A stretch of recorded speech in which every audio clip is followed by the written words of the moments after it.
The only thing you can't is, I guess, the cosmetics for your horse. How do you even put cosmetics on the horse?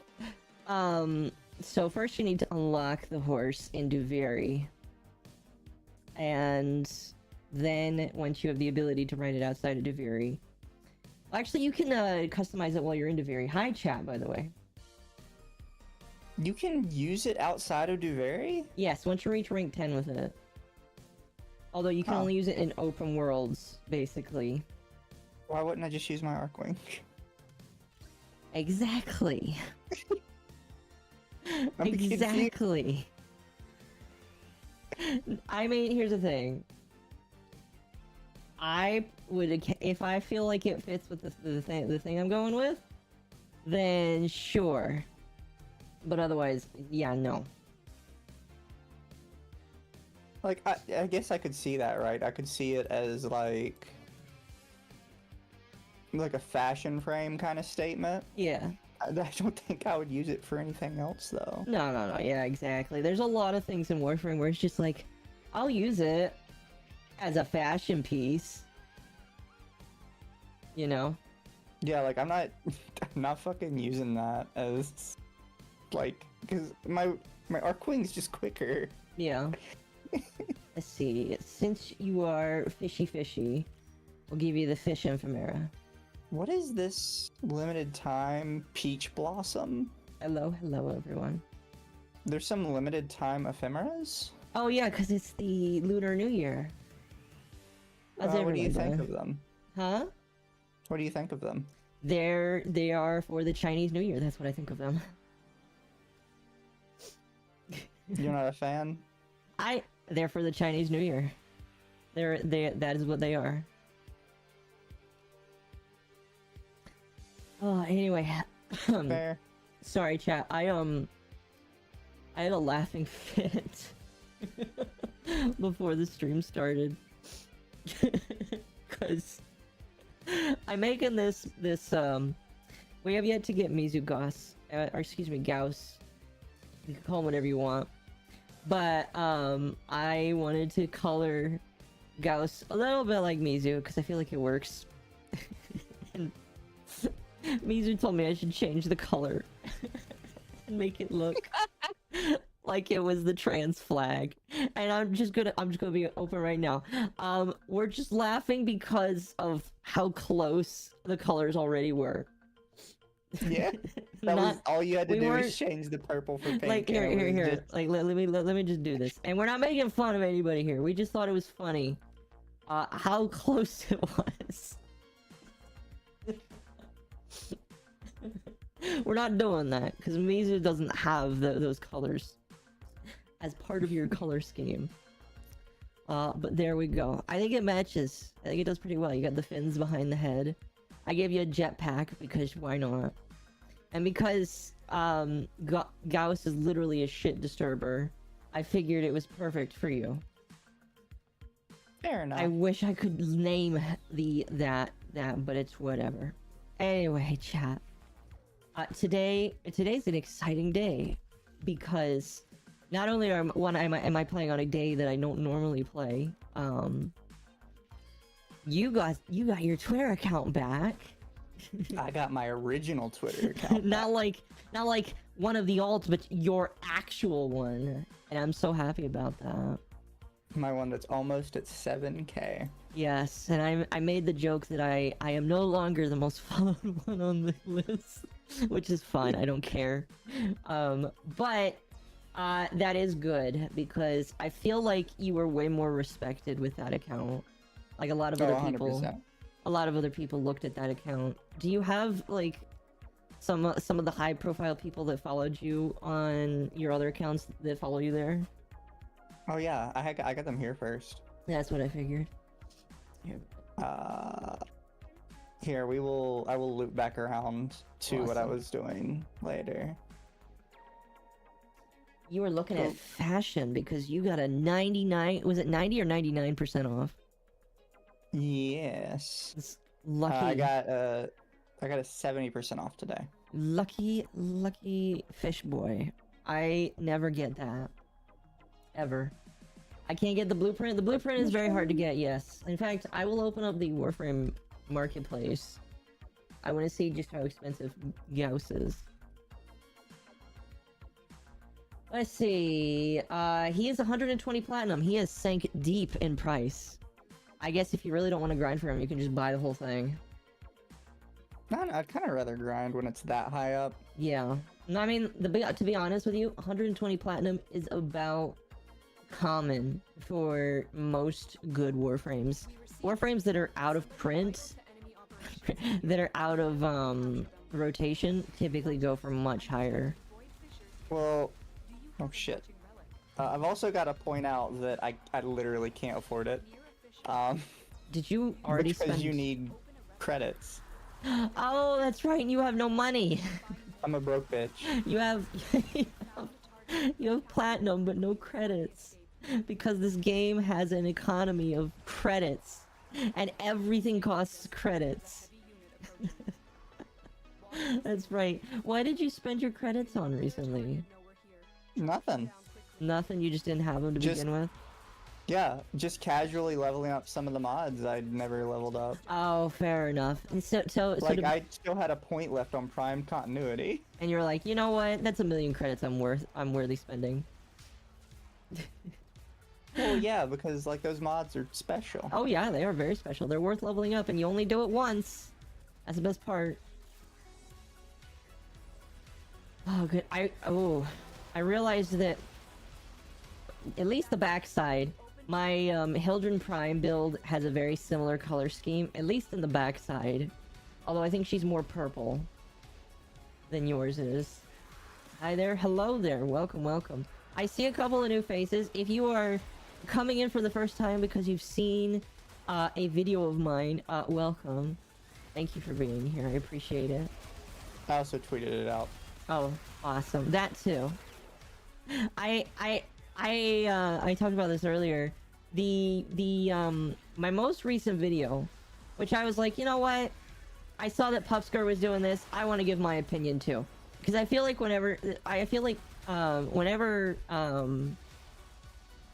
other people make videos on it, I'm like, well, this is something that I feel like I can also give an opinion on, because even though, you know, I'm a smaller creator, people still value other people's opinions, you know? I don't feel like you're in the algorithm. Awesome. I am happy to hear that. Hey, that's completely random. That's I wonder how expensive. So all I know about Warframe is like the hot Gauss. And it's not even hot Gauss anymore, it's pretty fucking cold. But wait, what? That was all I ever really knew about Warframe, was the drama. Oh, the gossip about it? Yeah. See, I know very little when it comes to the Warframe drama, because there really isn't that much drama. So I thought that until I was just kind of looking up some Warframe stuff, because for those in chat who don't know, I had been out of Warframe for a couple years, even though I am a founder, so there's just a lot of stuff I didn't know anymore. So I looked up a couple videos on like what content is good these days, what some like good grinding strategies these days, stuff like that. And I did come across Pupsker, and I was watching one of his videos, and somebody in the comment was like, hey, or in the comments was like, hey, is there anybody else you would recommend to watch for videos that makes good content? And the first reply was literally anybody but Grind Hard Squad. What? I don't know anything about this. So Grind Hard Squad was really popular back in the day, because whereas other people were like obviously making their Warframe content, they were the first people making like the quote-unquote meta content. The stuff like they would really go into detail explaining mechanics and stuff, like you build this way because like what was a good one? They were one of the first ones to explain kind of how damage types work, right? Specifically statuses, and how they learned that slash was counted as a status. Yeah. So when you were trying to get status procs, if your slash was lower than something like Toxin, it just wouldn't proc because it defaults to the highest status. Interesting. I'm pretty sure they've changed that or made adjustments, but that's interesting. Yeah, that's probably been adjusted by now, but back then they were basically the first one to figure that out. Right. But they got in a huge fight with another Warframe partner called A Gay Guy Plays, AGGP. I think you told me about that guy. Yeah, and a meme one called Quiet Shy. Or I think her actual YouTube is called Quite Shallow, but the actual name she would go by is Quiet Shy. And they just kind of like teamed up to gang up on him. He got in trouble for something dumb, like he showed off a glitch of how to get out of your orbiter and got his account banned for it. What? Yeah, so there was rumors that they just didn't like him to start with and they were ready to get rid of him.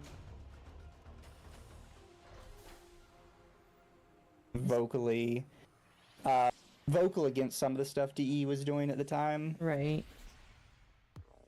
So they banned him over that, and Quiet Shy and AGGP stood up together to trash him and make crap videos about him. Someone... Oh. Why did you cut out there for a moment?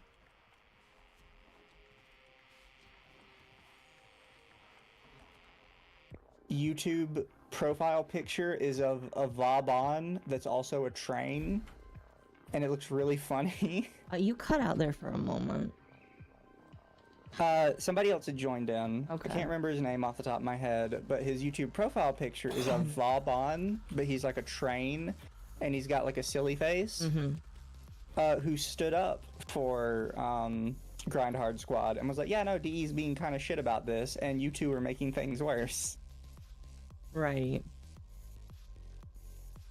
There's also beliefs that they ended up getting rid of both of them eventually. And I think one of their excuses was they were like anti-LGBT or something.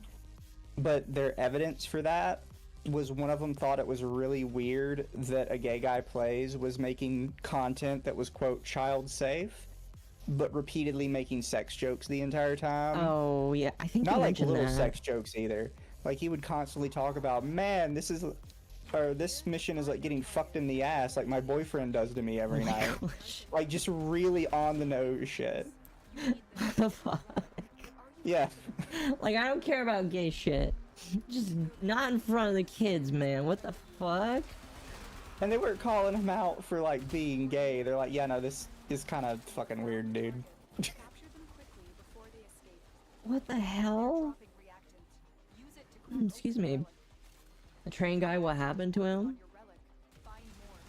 I think he ended up getting like his account suspended or something, but he goes back and forth with coming back to Warframe and leaving it. Because I mean that's just how everybody is with Warframe. Well, fair enough. Yeah. It's an addiction. It doesn't matter like what stand you're taking against it. You're gonna come back in a week. No, I agree. You know, funny to talk about that. I was listening to a video, and this guy sounded so autistic while he was talking about it. Because the entire... maybe I should bring up the video. Here, in fact, when I'm done, I will look it up. But this guy's like, oh, DE banned me from the game and he spends 20 minutes trying to explain why he got banned. And I'll be honest with you, I still don't really fully understand the entire reason why he got banned. Let me look it up. Excuse me. Sorry, I'm still coughing after everything. Let's see. The Baker TV uploaded a video. I don't know if anybody in chat knows this guy. The Baker TV made a video called My History on How I Got My 95.5 World Record Solo Steel Path Survival and How DE Respond. Basically, this guy did a solo Steel Path Survival that is 95 hours long. To put that into perspective, he didn't actually do it all in one go, because when you're in solo, you can actually... I don't know how many people know this, but you can pause the game when you are in solo, which is actually pretty cool. And I guess he did this 95-hour thing, and I think what happened is DE perceived what he did as a bug and banned his account, and he tried to say no, and he excuse me, he got banned because he was boosting. Is that what it is? Because like I had absolutely no idea what he was talking about, because and when I say this, I am being 100% like as an expert here. He sounded very autistic trying to explain his story. Okay. So I vaguely know of the story you're talking about, and pretty sure the only reason I know about it is because one of the two guys I was talking about brought it up. And they brought up the fact that official DE partners have been boosting on stream. Okay. Under like the same definition. And people were just like confused because they were like, how do you boost in like a single player game? Right. The Baker TV drama is different? Okay, educate me. Oscar was boosting. Okay. Well, Also, what about... Tio got it right. Rathalis is the person I was thinking of that has the Vauban train head. Okay. He stopped making Warframe content completely though, like 2 years ago. Or at least that's when his most recent like Warframe video is. Interesting. But like with the Baker guy, like, because here's the thing. If there's a legitimate complaint, I could not understand it at all. Like, I wanted to comment, I didn't, because oftentimes I don't comment on anything. But I wanted to comment, and I wanted to be like, dude, what the fuck is your complaint? Because I listened to the whole 30-minute video, and I kind of feel like the title is the most cohesive part of it. Because all he did is go over his entire history of how he figured out how to glitch the game, and how he got back into the game, he left the game, he got back, you know, back and forth, like I know everybody does with Warframe. And he's just like, oh, DE banned me, and I'm like, what did they ban you for? And I don't feel like I understand what he got banned for. So I want to know. I want to know, because I have no idea, and he's trying to ask people to advocate for him, but I don't know what happened. Right now there's 2 Warframe dramas. Please let me know, chat. I love the Warframe drama. As somebody you who guys loves have no this idea game. how much I love drama for shit like this. Oh yeah. I hope DE doesn't ban Slavic Odyssey. They're my fave Warframe funny moments. What did they do?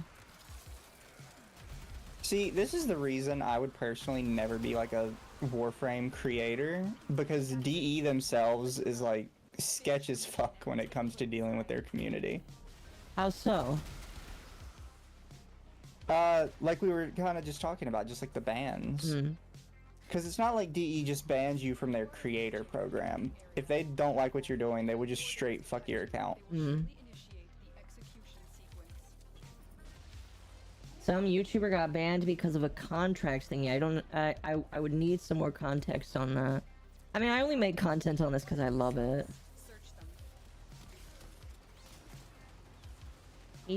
Let's see. He's appealed to the community. He has pointed out ethical concerns. Who's he? Are you talking about the Baker? The Baker drama is because DE banned him because he turned a red alert on the timing of his SP survival by thinking they glitch it, showed proof ticket the DE that he wasn't cheating. Okay, so again, did he get banned because he found a glitch and then showed it to them, and then they thought he was cheating but he wasn't? Is that what I'm understanding? I do genuinely want to know, like, because if he did, if that is what happens, that is kind of shitty. I don't, like, I have no idea what this situation is. I don't doubt that happened, because that's how a lot of people have gotten banned. It's one of those things where, like, I understand that breaking the game is fun, but, like, most companies don't fuck with that, and they'll just ban you for it. I don't know. I'm kind of a different opinion. I think if you're just outright banning people because they glitched once, you have no respect for your own game. I do kind of agree. Like, I guess what I'm saying is, like, I feel like sometimes people get banned because they want to discourage you doing that. I don't know.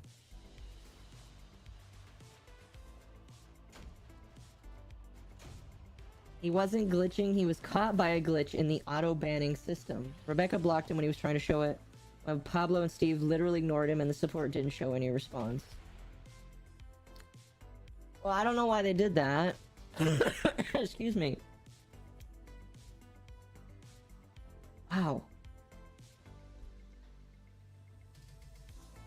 Excuse me. Anyway.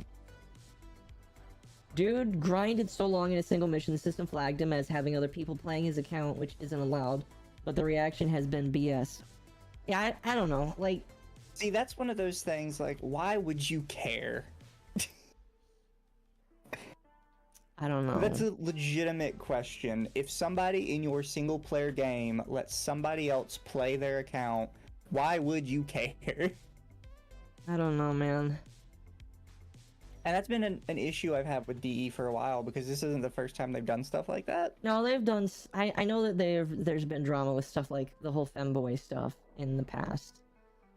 I know that Oh god, exists. that was gentle. That was gentle drama. Was that gentle drama? Oh god. You missed Equinox.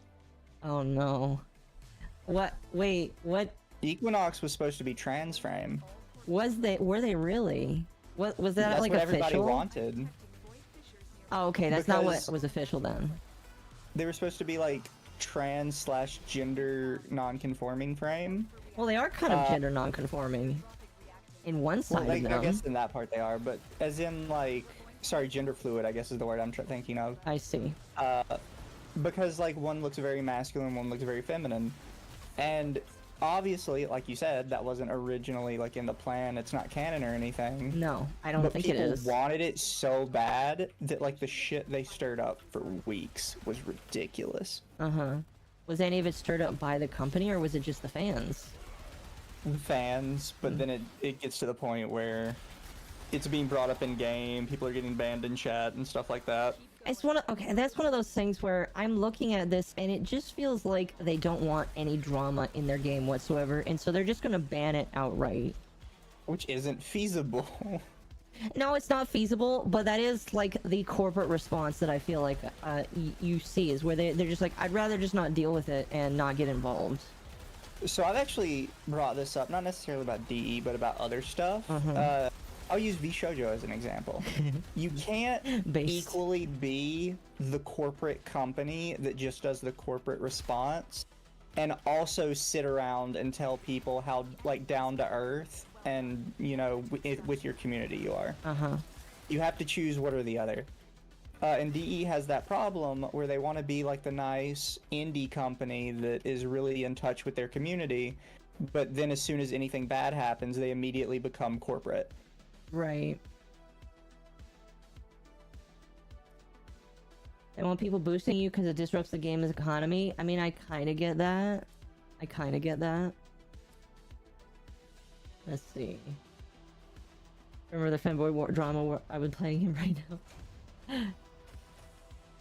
Equinox is female, confirmed to both forums. Yeah, the non-binary is... Yeah, it's like, that's the funny thing, is like people... Yeah, that was a community thing. Yeah, I mean, like, Zaku...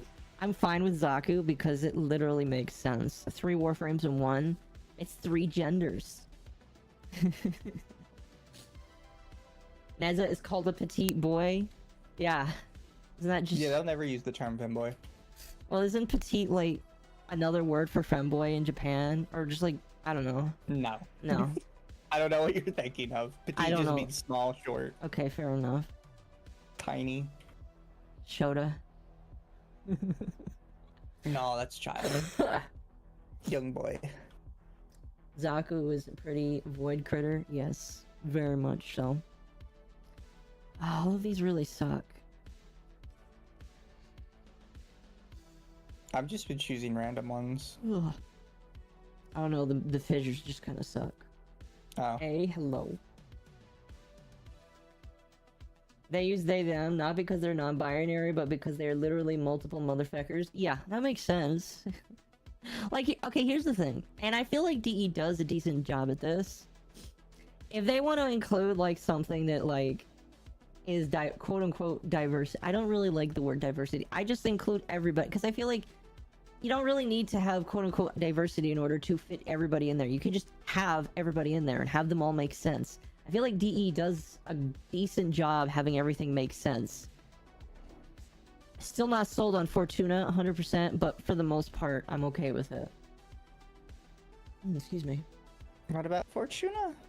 The fact that Fortuna is an internment, is it internment or basically a slave camp for the Corpus, where the Corpus probably really doesn't need a slave camp like that when they have a whole bunch of robots doing their jobs for them. I don't know. That's always been my thing, but it's just like, okay, they need to have a group for us to want to help out. That is fine. But I've always just felt like that you don't really need them because it just feels like a part of the plot. But I don't care about that. Just be against the Corpus. Exactly. You could just be against the Corpus. Nobody likes evil capitalists. People only like good capitalists. Oh yeah, I forgot I have this. Someone trying to say a taker is trans. Not sure how. That one I'm not sure on. People have told me that, and I've looked on the wiki. I cannot confirm or deny because I do not know. But I wouldn't be surprised. At most, Ticker is just gay because they kind of give Ticker not just the voice but like the vibes and how he acts. They made him very stereotypically gay. They did, but it's fine. It's one of those things where it's like I don't care. I don't know. It's not as in your face as I feel like, because like that's another thing is I feel like DE at least does a good job of like making it not feel like it's in your face. Because I really hate it when games do that. It's just like, listen, straight people don't ask for that to be out there, so. I'm confused why people want things to be in their face like that all the time, because, like, I don't want anything to be in my face. I just want to have a good game. And I feel like that's counterintuitive. I don't know. Oh, because it's just we're on the subject of Corpus now. Can I complain about the fact that apparently Old World Corpus was the good guys, and we end up killing, like, the good guys? Wait, what? Would you get, what's his name? The Corpus that's, like, stuck in the void? Which one? The one that's stuck, there's one that's stuck in the void. Oh, one, Parvos? Like, big bad...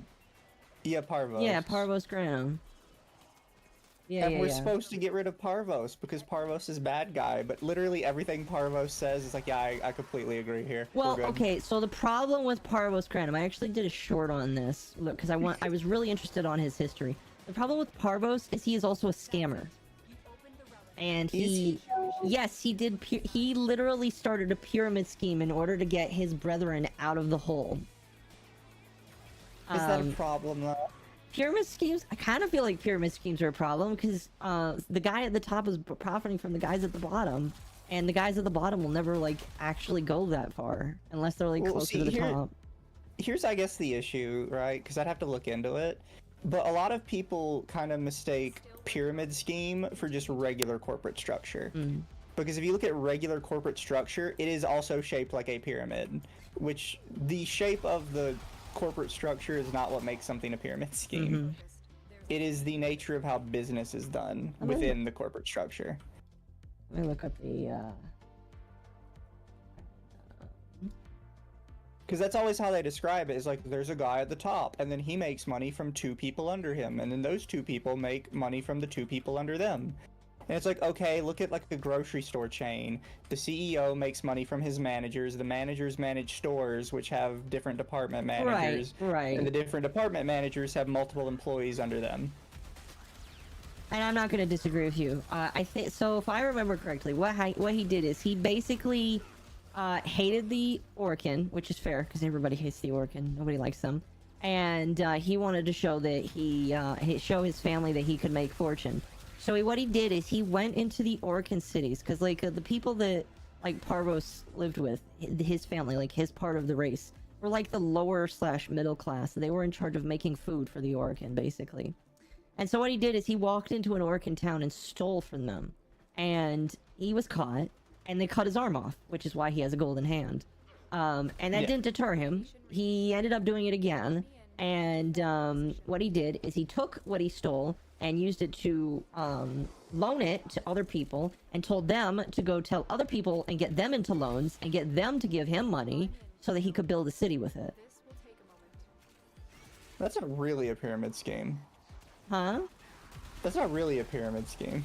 Well, it's just kind of like getting people into infinite loans, basically. Yeah, but like you could see the reason they did that. I guess. That puts it. The problem is that has way too much gray area going on to really make any concrete assumptions about it. I mean, fair. I may just be over embellishing it really quickly, but like, he didn't do. I guess he didn't really do it in a good way. Cause like everybody hated him by the end, and basically, that's why he ended up in the void, is because he was betrayed by one of the people that he helped bring to the spot he was at. Like, he wasn't flung there by the Orcan, he was flung there by another board member. It was like, fuck you, Parvos. He only survived because he had Proteo with him.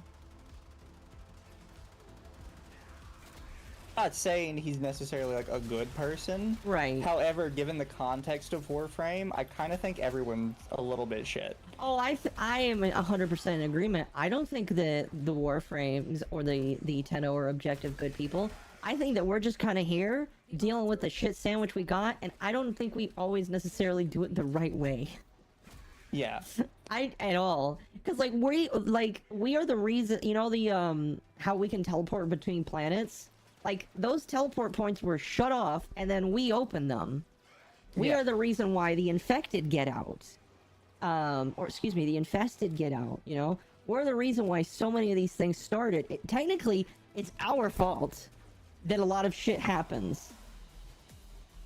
I just think if we're talking, like, not necessarily in practice, but in, like, the belief structure, I would actually, unironically, put Parvos kind of like on par with the Tenno of being like good guy.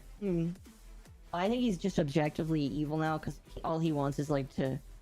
Actually, I really don't feel like I do know what he wants now. Well, because when you take him out, all he says is that he's pissed at Neff because he feels like Neff didn't work for anything and he's just a Nepo baby. Which is true. Like, he literally just calls him a Nepo baby. You fucking Nepo baby. I don't know why I gave him an Australian accent. Parvos got there is not the best, but he still worked his ass off to get there and came up with like this really clever plan. Meanwhile, Nefanyo is just literally like, well, I'm the son of Parvos, so obviously I get everything he owned. Yeah. Which he literally does, word for word. Yeah. You are not wrong by any... I will say, the Corpus is my favorite faction, because they are hard workers. Some of them are... So here's another thing that I found out. Corpus are actually brainwashed into adulthood, into operating the way that they are. Like, they are literally brainwashed from childhood to work the way they do. Oh look, somebody has the secret boss trophy.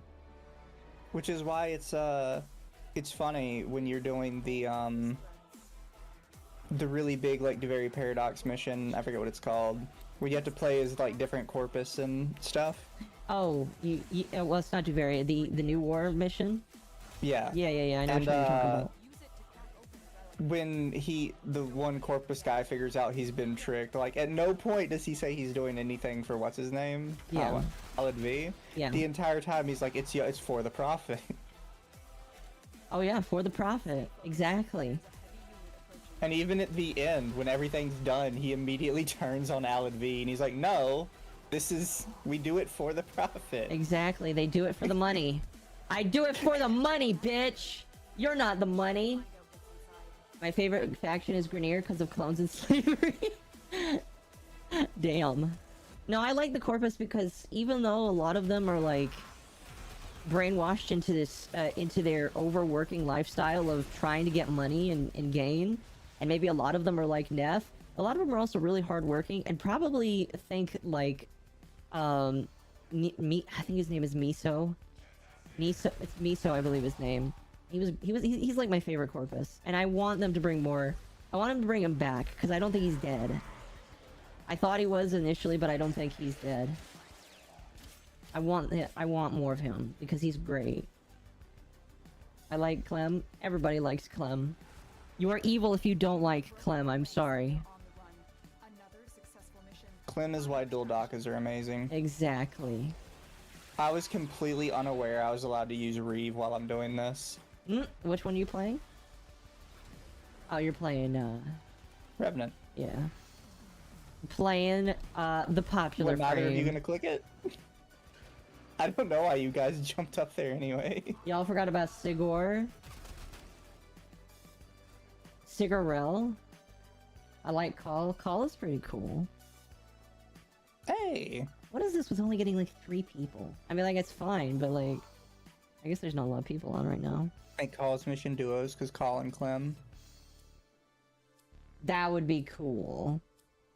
Clem Call is and the Clem. exact reason I have a twin Grikkata that has like 6 forma in it. Oh, excuse me.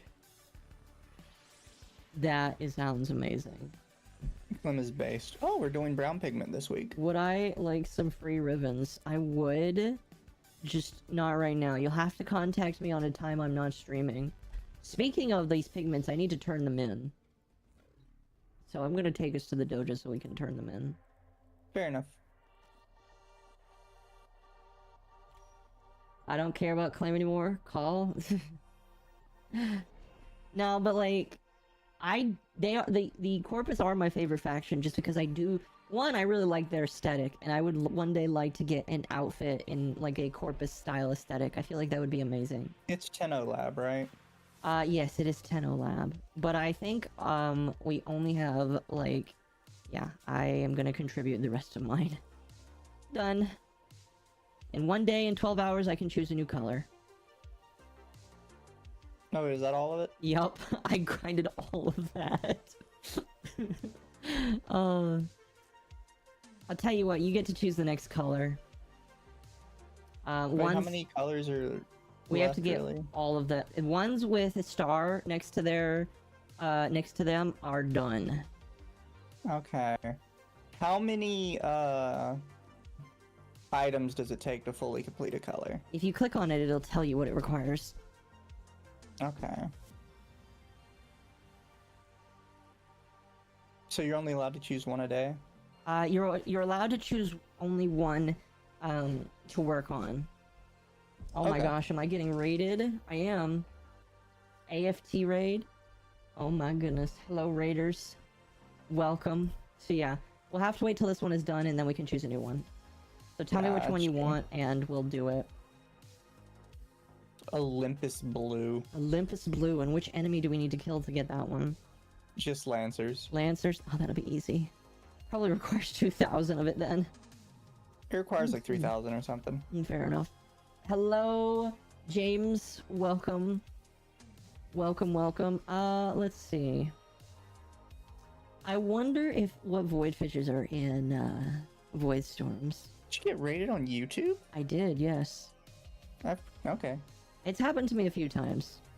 And James has been the only one that does it, but that's okay. It'll happen more eventually. No, Fibonacci's still here. Yes, he'll basically be there forever. Fair. Until I move him. I'm planning... So, here is my current plan. My plan is to finish my orbiter and make it look pretty. And once I'm done with the orbiter, I'm going to work on my dormy zone. Once I'm done with the dormy zone, I'm going to work on the dojo. That is my grand plan. The dormy zone. Yes. That is... Basically, I'm going from the small project to the medium project to the gigantic project. And I cannot wait. Have I seen the meme of Sevagoth's death? I have not. Goober Gang strong? Yes. Welcome, Raiders. Welcome, welcome. Now, if Pippa's still alive after this, I'll raid her. If she has... Well, I think you need to allow redirects, but I think she does. Like, subscribe, become the Goober Gang? Yes. Yes, please. Okay. Eliminate all Corpus threads. Anyway, I think we were talking about DE controversy. And there was... We were. Oh, man. But... Yeah, I... Because they have a lot of it. You're near efficient. It's just really weird because, like... Again, I feel like all of it stems from them, like, wanting to be nice and cool. But by the same token, if there's any drama, they just don't want to deal with it. I just feel like that's it. Well, yeah, no, they want to be nice and cool, and then they immediately revert to business as soon as anything bad happens. Yeah. I mean, like, that's just... I feel like this is how every business is, but... I mean, it works for the most part. Their game maintains for the most part, and it looks like all they want is for you to not rock the boat. Don't rock the boat, and you'll be fine. Basically, is what I'm saying. It's just one of those things where I don't like it. Yeah, no, I can totally understand it. When it comes to Warframe drama, it's one of those things where I will only talk about it if it's interesting, and not even like most of it doesn't even really feel that interesting to me. I don't know. Okay, that is the right way to go. It's an elevator. The elevator just started on the ground floor for some reason. Seba got the eyes of space herpes given by Nidus since his ship didn't have a helmet. He died of passive act. That's good.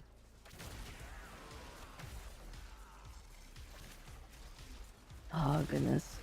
Well, besides the silly drama that we see, I'm really excited about some of the crazy stuff that's coming. The new Warframe. Have you seen a picture of the new Warframe?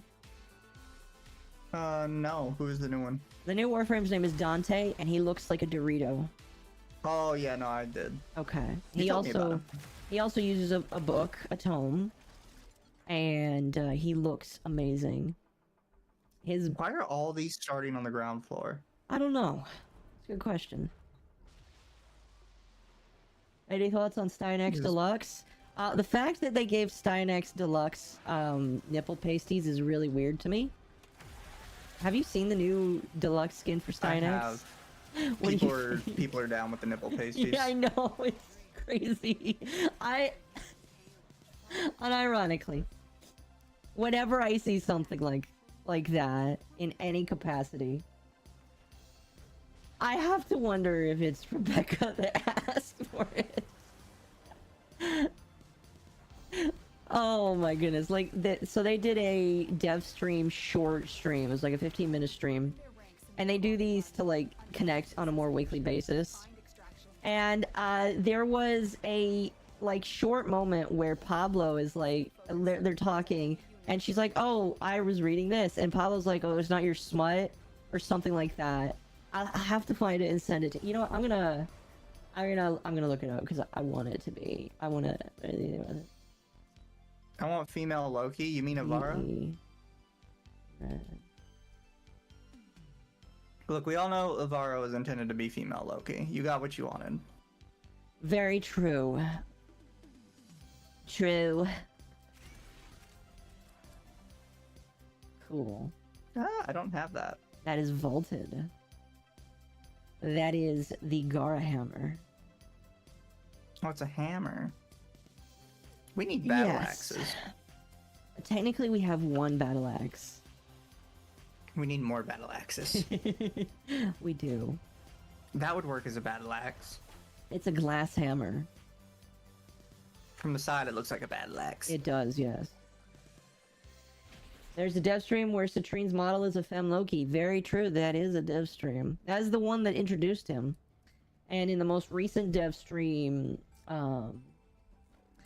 they had Excalibur with Citrine's head on him. I'm not joking. I think that it was just since it's a dev build, they kind of just throw together whatever they want to show things off. It's kind of interesting. Do I have anything that needs to be ranked in primary? Oh, yeah, the Ultranox. Wait, when did I get this? I thought I was trying to build this. The Ultranox? Oh, well. That is Geyer's weapon. This looks really pretty. It is a cool weapon. I think not good. In Geyer's hand, it can shoot. It can shoot electrical bubbles. Alternate fire launches a sphere that pulses for 10 seconds before exploding. When wielded by Geyer, plus 20% multi-shot. Yeah, that's alright. Here, we'll do some defense. Level up a little bit. I'm still gonna complain about Garuda's skin, especially the flat armor. I mean, Garuda's supposed to be a samurai, I think.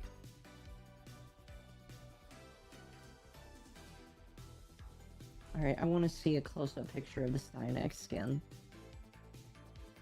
Did you see the samurai meme that was going around? Which one? The one about samurai killing homeless people. No, what the hell? So apparently there was a tradition with samurai.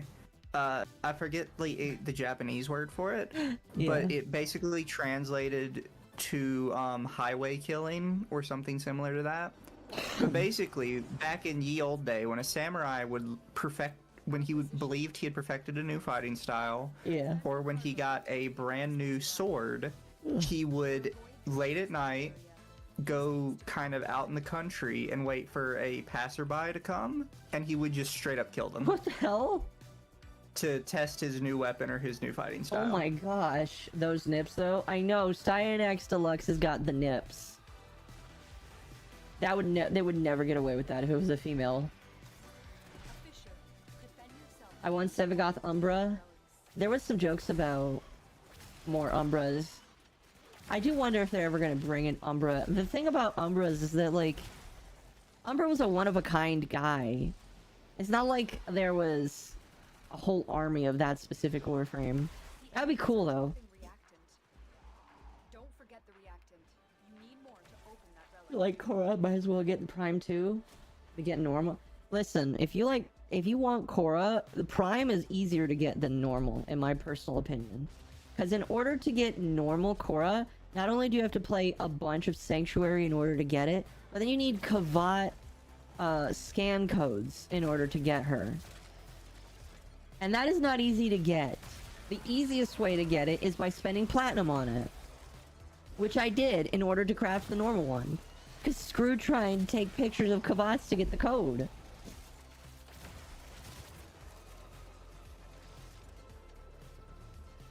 Ooh, excuse me. Oddly enough, regular Kora for a while was stronger than Kora Prime. Really? Yeah. Why? Because before they had the shield gating mod, you couldn't shield gate properly with Kora Prime. Oh. She had just barely too much shield to do it.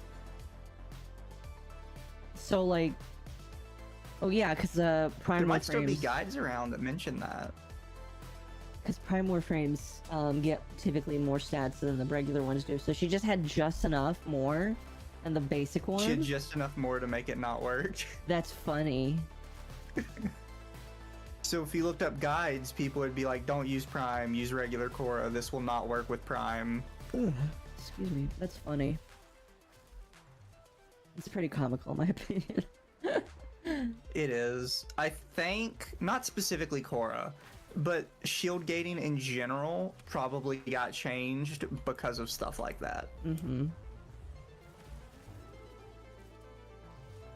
Because it was probably annoying to release a frame and people be like, oh, not very good, it can't shield gate. You know? Yeah, no, yeah. I do wonder about how many systems in the game do they look at before they're like, well, if we release this frame, what are people going to say about it if we do this and this and this? And it's one of those things where, like, I understand that people have to make... I understand that they all obviously have pressure whenever they want to put out a new frame, but they really shouldn't care if the frame can shield gate properly, or if it can do this, or it can do that. Because, like, the goal at the end of the day is to make a frame that's crazy and cool and doesn't really exist yet. Yeah, I've kind of mentioned it before, but I really wish we could just go back to... I really want to be a badass space ninja that can one-shot everything. Yeah. Like, why did we get rid of Ember's World on Fire? That was fun. I liked feeling like I was a walking volcano. But no, they took that away because people were being lazy in defense with it. And it's like, and? I don't know. They took away Limbo's bomb for the same reason, even though that was super fun to play with. On Sevagoth Prime. Sevagoth Prime. Oh, let's see. Who would be next? It might be Sevagoth. No, because Sevagoth was in Tempestari, which I believe came after. Tempestari was after the Deadlock Protocol. So let's see here. It was 2 guys, which means it's back to 2 girls. It's Protea. That's what I thought. Protea's next. Protea, Zaku, Lavos, Sevagoth. That's right. Oh, sorry. Protea, Zaku, Yareli, Lavos, Sevagoth. because they have to mix up the gender order. Yes, they do 2 and 2. But it's the predicted order. Yeah, that's fine with me. Yacht change. You got tons of nerfs because Scott being stifled. I can definitely see the devs like changing up things because they don't like how a system they don't like how they see a system being used.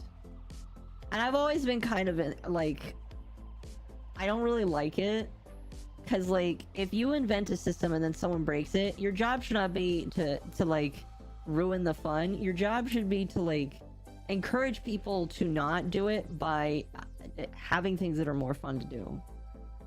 Yeah. I don't know, because like one of my favorite examples of that is iron farms in Minecraft. Are you familiar with iron farms in Minecraft? Yes, I made one before. Yeah, and it was a pain in the ass. Well, like, I can tell that Mojang doesn't like them because it takes away from the system of going out and grinding for things in the game. When Minecraft really, like, in my personal opinion, Minecraft really shouldn't be a game that you try to limit. It should be a game where you introduce sandbox principles and then let people do whatever the hell they want. If they decide to make a slave camp for all of the villagers where they summon iron golems to save them so that you get unlimited iron, I really don't feel like Mojang should care. Like, if it was... that, and making iron farms was not easy. No. It was really complicated. It took a lot of work, and it's like, okay, so you deleted this for why? Like, the people who were making this in servers kind of deserved to, like, have it because of how much work went into it. Yeah, plus servers, there's only so much iron before people can't make their iron block builds anymore that they want to use to show off to all of their friends. Like, my whole thing is, like, if it's in the game, it's okay. Oh, the other thing with iron farms was you had to be at spawn to do it correctly. Well, it depends. Because this... Well, no, because you needed the chunk to always be loaded, and if the chunk ever deloaded, it would break it, and you'd have to reset it. Yeah. Nobody ever came up with an iron farm system that wouldn't break when the chunk despawned. Yeah. Unless, of course, you were just having your Minecraft account logged in the entire time, which... Yeah, but as soon as it, like, clicks off for, like, 1 second, or the server clicks off to save or something, it's immediately broken. Oh, yeah. So... I've never really understood why Minecraft or Mojang just cares, because like while I understand, yes, because they don't care about anything else. It's like, yeah, it's game breaking, I get it, but who does this hurt? You know what I mean? It's the same argument that like they took fireflies out of the game that they were planning to add because it hurts frogs to eat fireflies, and it's just like, okay, you're a fantasy video game that has dragons, witches, zombies, and skeletons in it. And it's just like, you're going for more. It's like... I don't know, it's just really frustrating. It's really frustrating. Well, I mean, I've long since had the complaint with Warframe that I just feel like they should care less about... like balance and stuff. I feel like with Warframe, like especially with Warframe, because like in PvP you're way more restricted for what you can use. I don't understand why they care about people breaking the game. Nobody fucking plays PvP. I don't care what they say. Nobody plays it. Actually, you're wrong. A grand total of 3 to 4 people play PvP at any one time. I should know. I have been at sometimes one of those 3 or 4. It only goes 8 to 10 when I do a stream of nothing but PvP. Like, but it is not a PvP game. No, it is not. That's fine. I've just never understood why they care. I mean, like, the only thing that I can think of is they don't want you to destroy the servers. I can understand that. I can get that. I'm trying to get there. I'm struggling. You're fine on the fastest frame in the game. Really? On the flip side of that, while I understand that they don't want them to break the servers, like, I don't know. I feel like that's the only answer I can think of. I hope you do my request of most searched Warframes on... I can't do that. At least not on YouTube. Excuse me. So, obviously I'm not gonna know the exact one. However, from casual experience, it's Octavia. On R34. It's just porn in general. That's very, Specifically the MMD community. You know what? I could see that. That's very ironic, considering that Octavia has inspirations from Taylor Swift.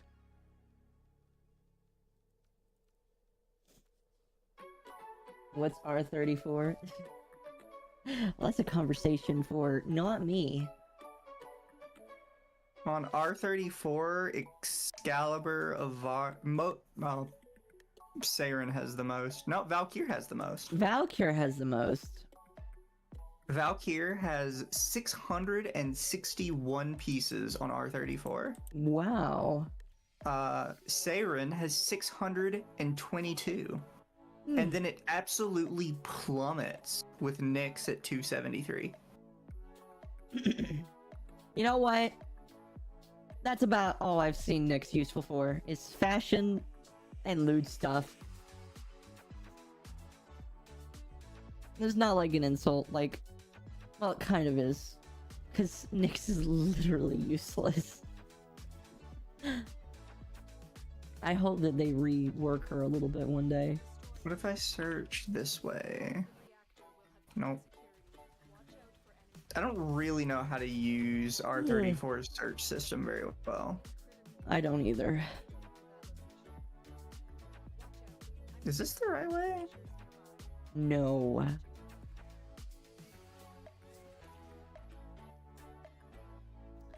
No, but that is the only thing I can think of, is they don't want you to break the game because it breaks the servers.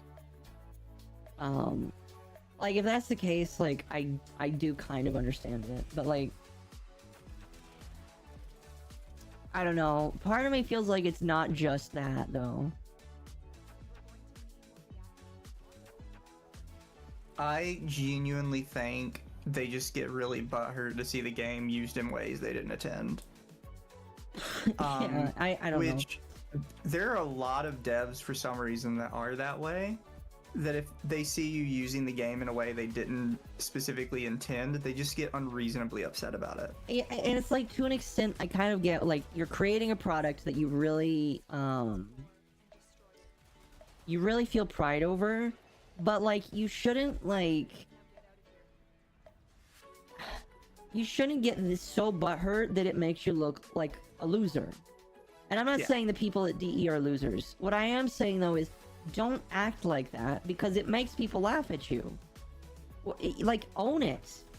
Like, I some of the coolest people in the world, in my opinion, are people that can look at how people look at their art, their thing, because I do consider games art, and say, that's an interesting way of looking at it. I'm glad that I could see it in that perspective. And if it's something that's really game-breaking, that is rough on the servers, yeah, fix it.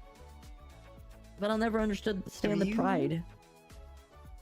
Have you ever seen an IGN series that's just like showing developer their game being speedrun? No. Yeah, so it's just like they'll ask a developer if they want to come on and like watch a speedrun just on video and like comment on, like, you know, what they think about it. And there's a couple of them where the developer just gets like, why are they skipping all my story? I don't understand. And like, they get unreasonably upset about it, and it's like, you do know what a speed run is, right? Like, what are you looking for anyways? I was missing reaction. Oh. Like, again, I understand to an extent, like, oh, I made this thing, and then they're speedrunning it. But yeah, it's a speedrun. They're not supposed to pay attention to your story. They're supposed to get through it fast. That's like a different Which form of art. 2024 and the Deimos family tokens in the open world you still can't pick up? Is that a thing? Wait, there are tokens in the open world? Apparently, and apparently you can't pick them up. That's... I did not know that. Ooh. I think that's the funny part, is you didn't even know they were in the open world. No, I had absolutely no idea. That's crazy. That is also 65 ducats. What the hell? 65 what? The Chroma Prime systems. Oh. It's worth 65 ducats. Yeah, it's old. The amount of time speedrunners played the game to find these skips is crazy. Yeah, it's weird watching those videos because some developers are like, wow, I didn't know you could do that. That's kind of cool.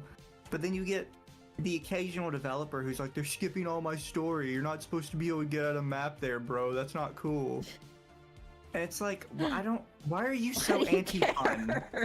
Why do you care? Oh my gosh. Again, it's just like...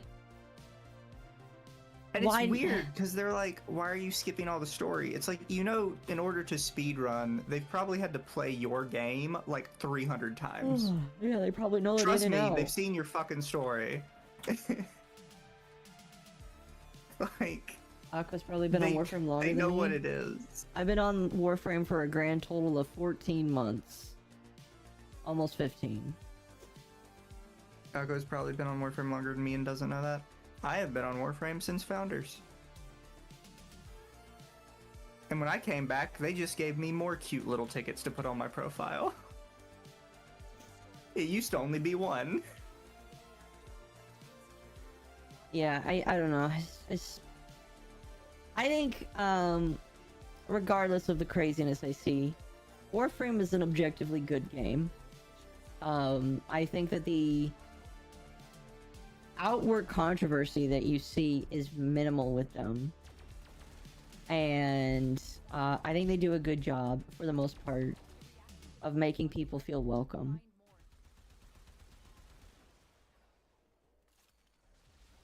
For the most part. I just think some people on the dev team are kind of twats. Well, you can think that and still enjoy the game. Right? Gauss, Sonic, Gauss Prime, Sonic on steroids. Gauss plus Volt. Literally can't tell what you're doing. Me? No, Gauss plus Volt. Oh. Just the I literally can't tell what I'm doing frames. Yeah. Like... We actually talked about this the other day, but like at a certain point in Warframe, you just know the tile set, and you're just on autopilot going through it. Yeah, for the most part. Gauss has really had me reinvent knowing the because like yes, I do know the tile sets, but he makes you know the tile sets because you have to memorize like the best spots to speed, where not to speed, how to jump, and all that kind of stuff. Is there a Juniper Discord server? There 100% is. Let me link it. Make sure My that server's floating upside down. I linked my server in the under the T one.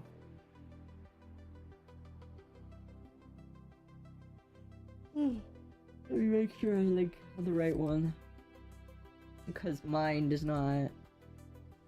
Mine is like being phased out and stuff. Join that. Yeah, me and Oka are phasing out our servers in favor of the Juniper one. I think Louis is too. Cause like, we love. I love the server I built. I spent a lot of time on it, but like, there's too many. I like the idea of just having all of us have our own sections, basically. And it works for us. That's why Mizu's server's upside down? Yes. I am done seeing the frozen landscape. That's fair. You know, I'm just clicking my relics at random now. Oh, it's fine. Seeing what pops out. Yeah. We're probably not gonna get any Gauss parts from that, but that's okay. Now we're getting random parts. You never know what we're gonna get. Yeah. I'm getting Prime Kora soon, but I'm getting Gauss Prime soon. So I just want to ask, are they good for the first 2 Prime Warframes I'm getting? They're... Gauss Prime, I'm not so sure. I know Gauss is good, but if you're not like super down with like the maps and everything, you might have a rough time. It's the same reason I don't really recommend people pick Volt first, because it's just hard if you don't know what you're doing. Yeah. However, Kora Prime's amazing.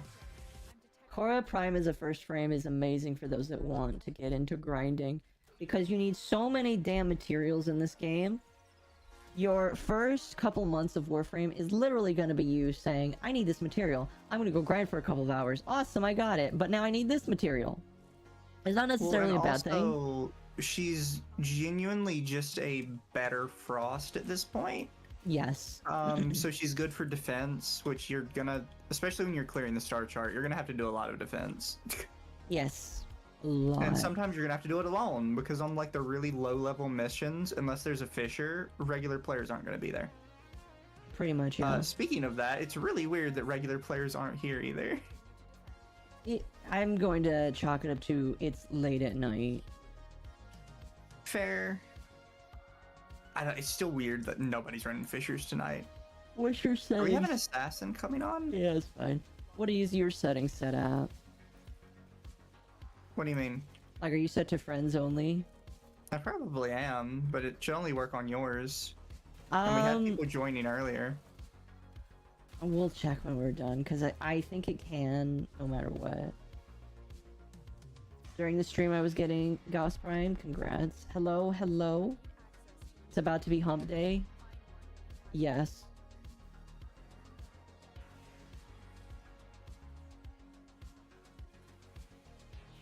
Hey. It's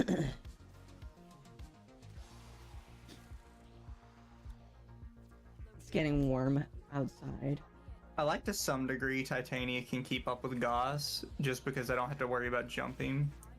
Yeah, well, that's the thing about, is you think Gauss is actually fast.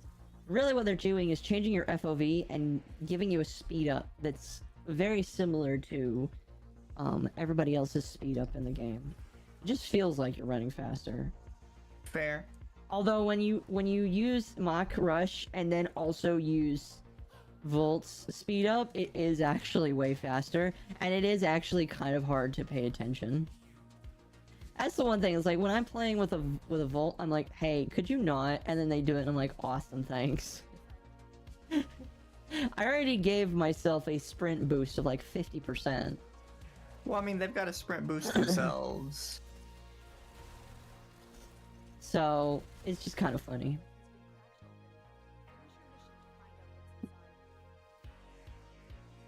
You know, of all the frames you could use for different content, I specifically have a Dex Pixia build on Titania for doing Eidolon hunts. Yeah. She's also really easy on Eidolon. Want to join for fissures? You know what? That's fine. I picked it up, by the way. Awesome. Having more people to do fissures with us would be fine. Boys, put your username in the chat. I'll pick it up when we're done here.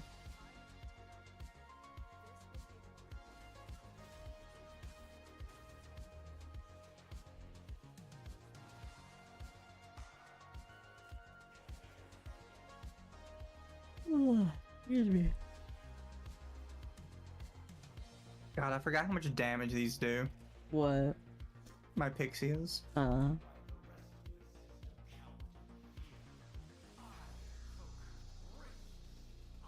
Like, just for single shots, I'm consistently hitting 25k. Yeah, that's always nice.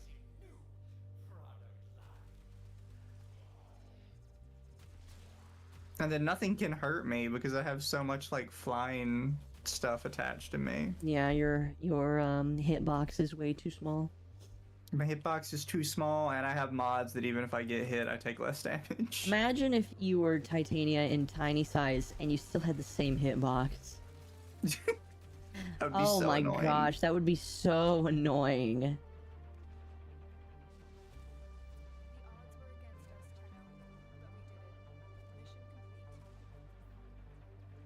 Enjoy when I play it, mostly just something about third person. Shooters nauseate me, while first persons do not.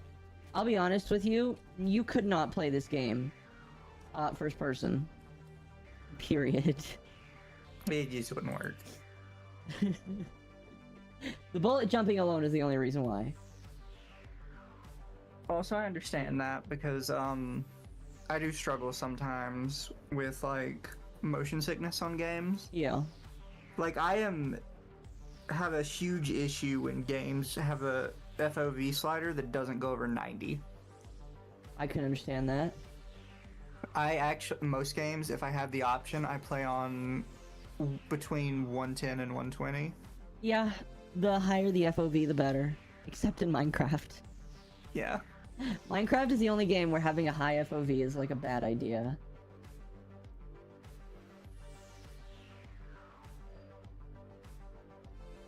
Yeah, it does say I'm on global. That's interesting.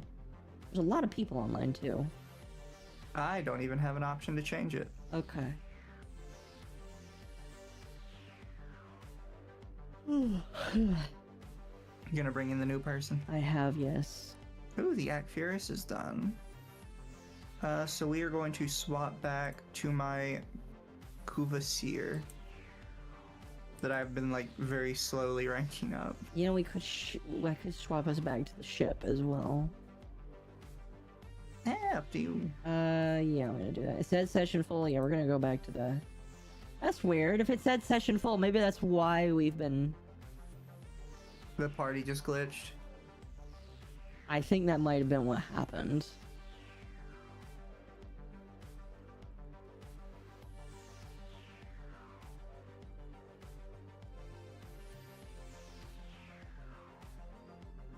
That would be really interesting if that were the case. I did dungeon speed running on D2 and the tech competes with Warframe movement. I don't know. I like Destiny, but not that much. Like, the moment that like final shape is over, if my friends leave it, I am out of it as well. Because it was only interesting with them.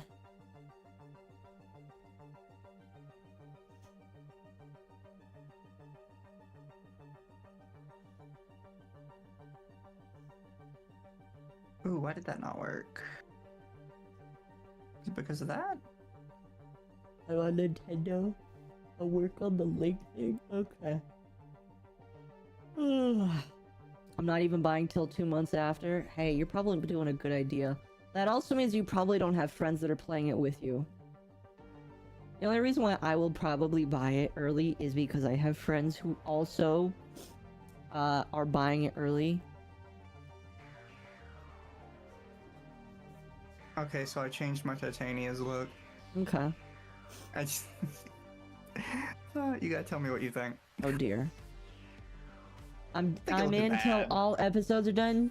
Tam, I feel like you've moved the goalpost, but maybe I'm just remembering things wrong. I thought you said it first, like, just final shape. But if you meant to be all of the episodes, then fair. Episodes of what? So, Destiny has been on a season-based... Oh. I like. I think it works really well. It does. Destiny has been on a season-based format. Every 3 months or so is a new season. And they are changing this in the final shape to do something called episodes, where instead of every 3 months you get a season, every 4 months you get an episode.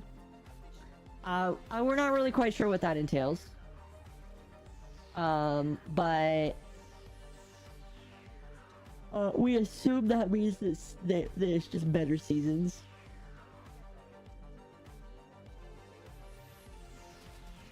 Never move the goalpost. Fair enough. I'm not sure how I feel about that. The thing with Bungie, they just lost Joe Blackburn, or he's leaving at the end of the final shape, and I think he's the I don't know if he's the CEO or the creative director. If he's the CEO, I'm gonna be honest. Yeah, he did a good job at leaving, because CEO leaves when the game is when a company is in a shit strait, and if he's the CEO, he left during a good time, because everybody can blame everything on him. And everybody can say that it's his fault, and then they can basically start over. He's a game director. If he's a game director, then they can basically do the same thing. They can say that it's all his fault, and that he's the reason why the game is shit, and then they can have a start over period. That's all. That is all. Whenever a high-ranking individual leaves, that is typically why they leave. They take a shit ton of money when they do it. Got Intensify out of him. Nice. He's leaving in 2 months, not post-final shape? I thought I heard post-final shape, but I guess not. Again, if a higher up leaves like that, that's typically the reason why. Bungie has clarified that episodes are structured more like DLC than seasons. I thought the expansions were DLC. I thought that's what expansions are by heart. I don't know. It's starting to sound like somebody who's never played Destiny in their life, even though I've played it for like 4 or 5 years.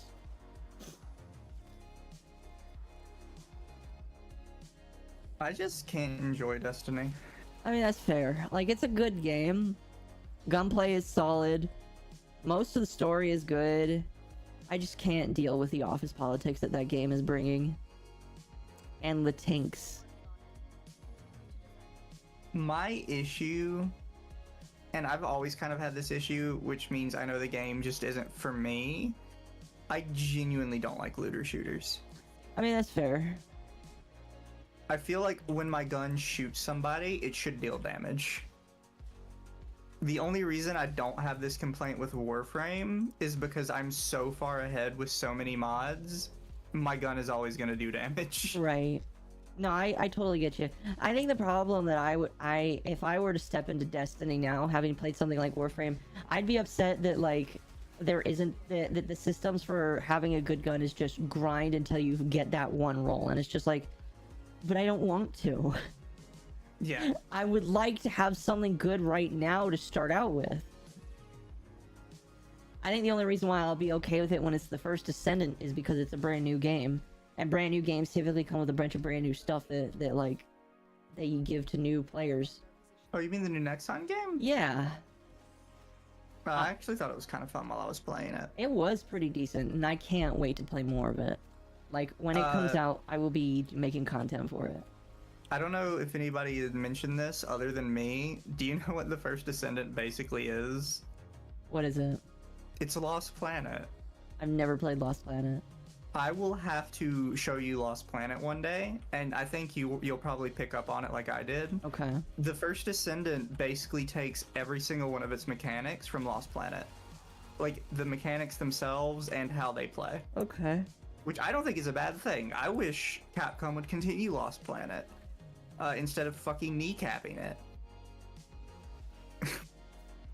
Like, Lost Planet 2 is one of the best third-person shooters ever made, in my opinion.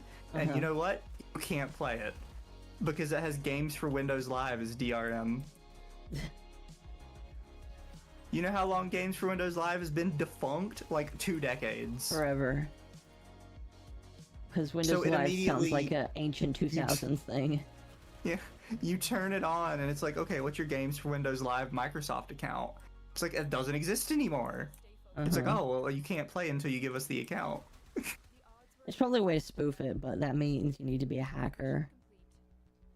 No, so there are ways around it. However, I can tell you from experience that you can do it the exact same way 12 different times, and half the time it just won't work. Right. Like, I can't figure out the exact thing that makes it succeed or fail. Ooh. Ooh, Master Prime. I still don't have it. Oh, I love the giant spiky anal beads. Bungie is just a company with a powerful legacy that has lost itself to the shareholders. I don't know if that's like, I don't know if you can blame the shareholders entirely, because like, yeah, they are basically like the guys you want to please, but I would have to know who the shareholders are to agree or disagree with that. So here's the thing, right? Things you can like blame shareholders for would be like turning content into DLC, right? Right. Because you just turned something that was maybe free into something players have to pay for. Oh, I agree. So that's something shareholders will be pleased with, because now they know there's like a guaranteed dollar amount put to what you're putting out. Yeah. No, yeah. But when content just comes out and it's shit, you can't really blame that on shareholders. Because they had no part in making that content and no input in making it. Mm-hmm. No, I feel like Disney's a really good excuse, because like, a lot of Disney shareholders, I would say, are probably not really happy with the direction it's going. I mean, some of them are probably really happy with the direction it's going, but I know for a fact that some of them are trying to hostily take over the company because of how bad they feel like it's going. And so I don't feel like you can blame the shareholders for a lot of... You can blame them for some things, but with the direction that Destiny and Bungie as a whole are going, I don't think it's their fault. I think that there are some people, and from what people keep saying, it's probably the higher-ups, that are stifling creativity. And so because of that, you've got designers that don't get to make things. Well, because like this was one that came up recently, and I had a bunch of people trying to tell me I was wrong. But we were talking about how Pokemon has been doing shit with Game Freak. Right. And they're like, well, you know, Game Freak can't do anything because they're beholden to the Pokemon Company. And the Pokemon Company tells them what to do. So, like, eventually I was just like, okay, well, what is their relationship with the Pokemon Company? Because if I was the Pokemon Company, like I'd already told you before, I would have multiple different people making Pokemon games. Exactly. Because I could have I could keep my regular release schedule, but I could also have higher quality products. So it's like, I don't understand why they wouldn't do that. Took me like 10 seconds of Googling to figure out Game Freak owns the Pokemon Company, not the other way around. So Game Freak is doing a shit job with a product they own. Yeah. Pokemon So Unite, and is it people would bad? always blame like the shareholders with them, and it's like, no, they are the shareholder. Yeah. Oh, it's one of these missions. Oh, I haven't done one of these in a while. Do the 2 portals, run through, kill a boss. Kill the shiny bugs. Now, like... Part of me is... Because, like, there is this idea... that if Bungie continues to do bad, Sony will initiate a hostile takeover. And part of me is wondering if that's a good thing. Because maybe if they take over, something might get done. Like, historically, Sony is really bad with a lot of things. But even though they're really bad, I'm curious to see if they would make it better or worse with Bungie. You know what I mean? I hate Sony. I hate Sony too, but I genuinely am curious if it would be better or worse if they got their hands on Bungie. They killed their Japanese developers. It's so sad. They did. It's really, really sad.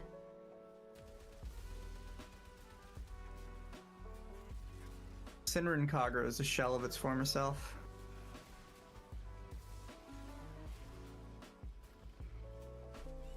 I'm surprised people don't see a problem when, like, you can see Japanese devs abandoning their own game that they made from scratch at the start. Yeah. Just because they really don't want to be a part of Sony anymore.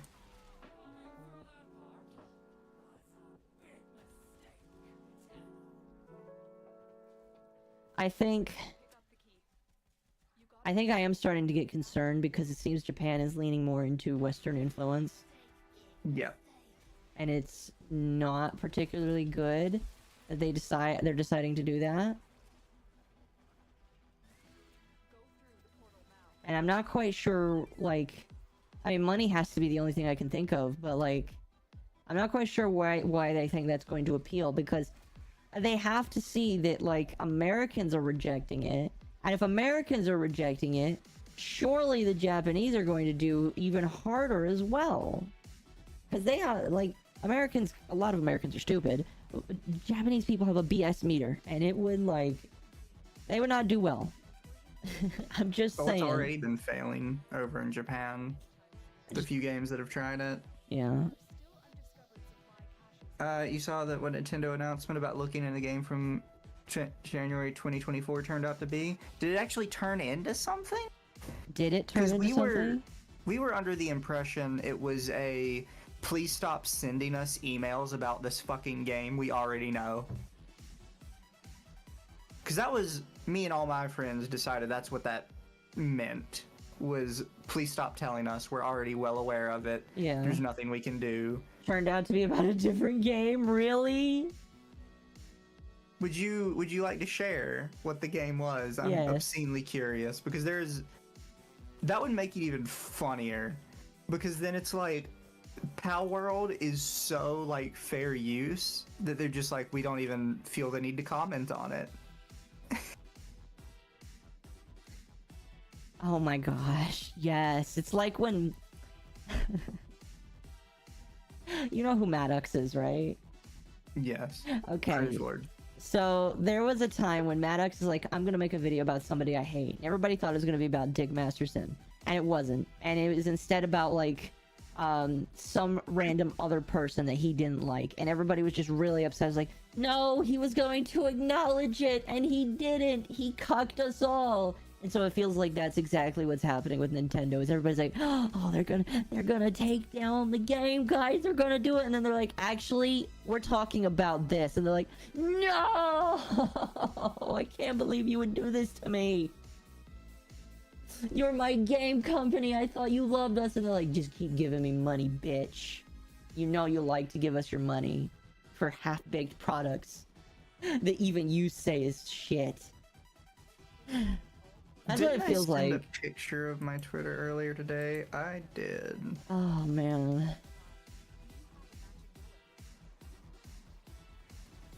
Nah, anyway, but... sorry, I didn't mean to interrupt you. I was looking at Twitter stuff. Oh, you're totally good. I am just of the mind, if that's true, they don't care.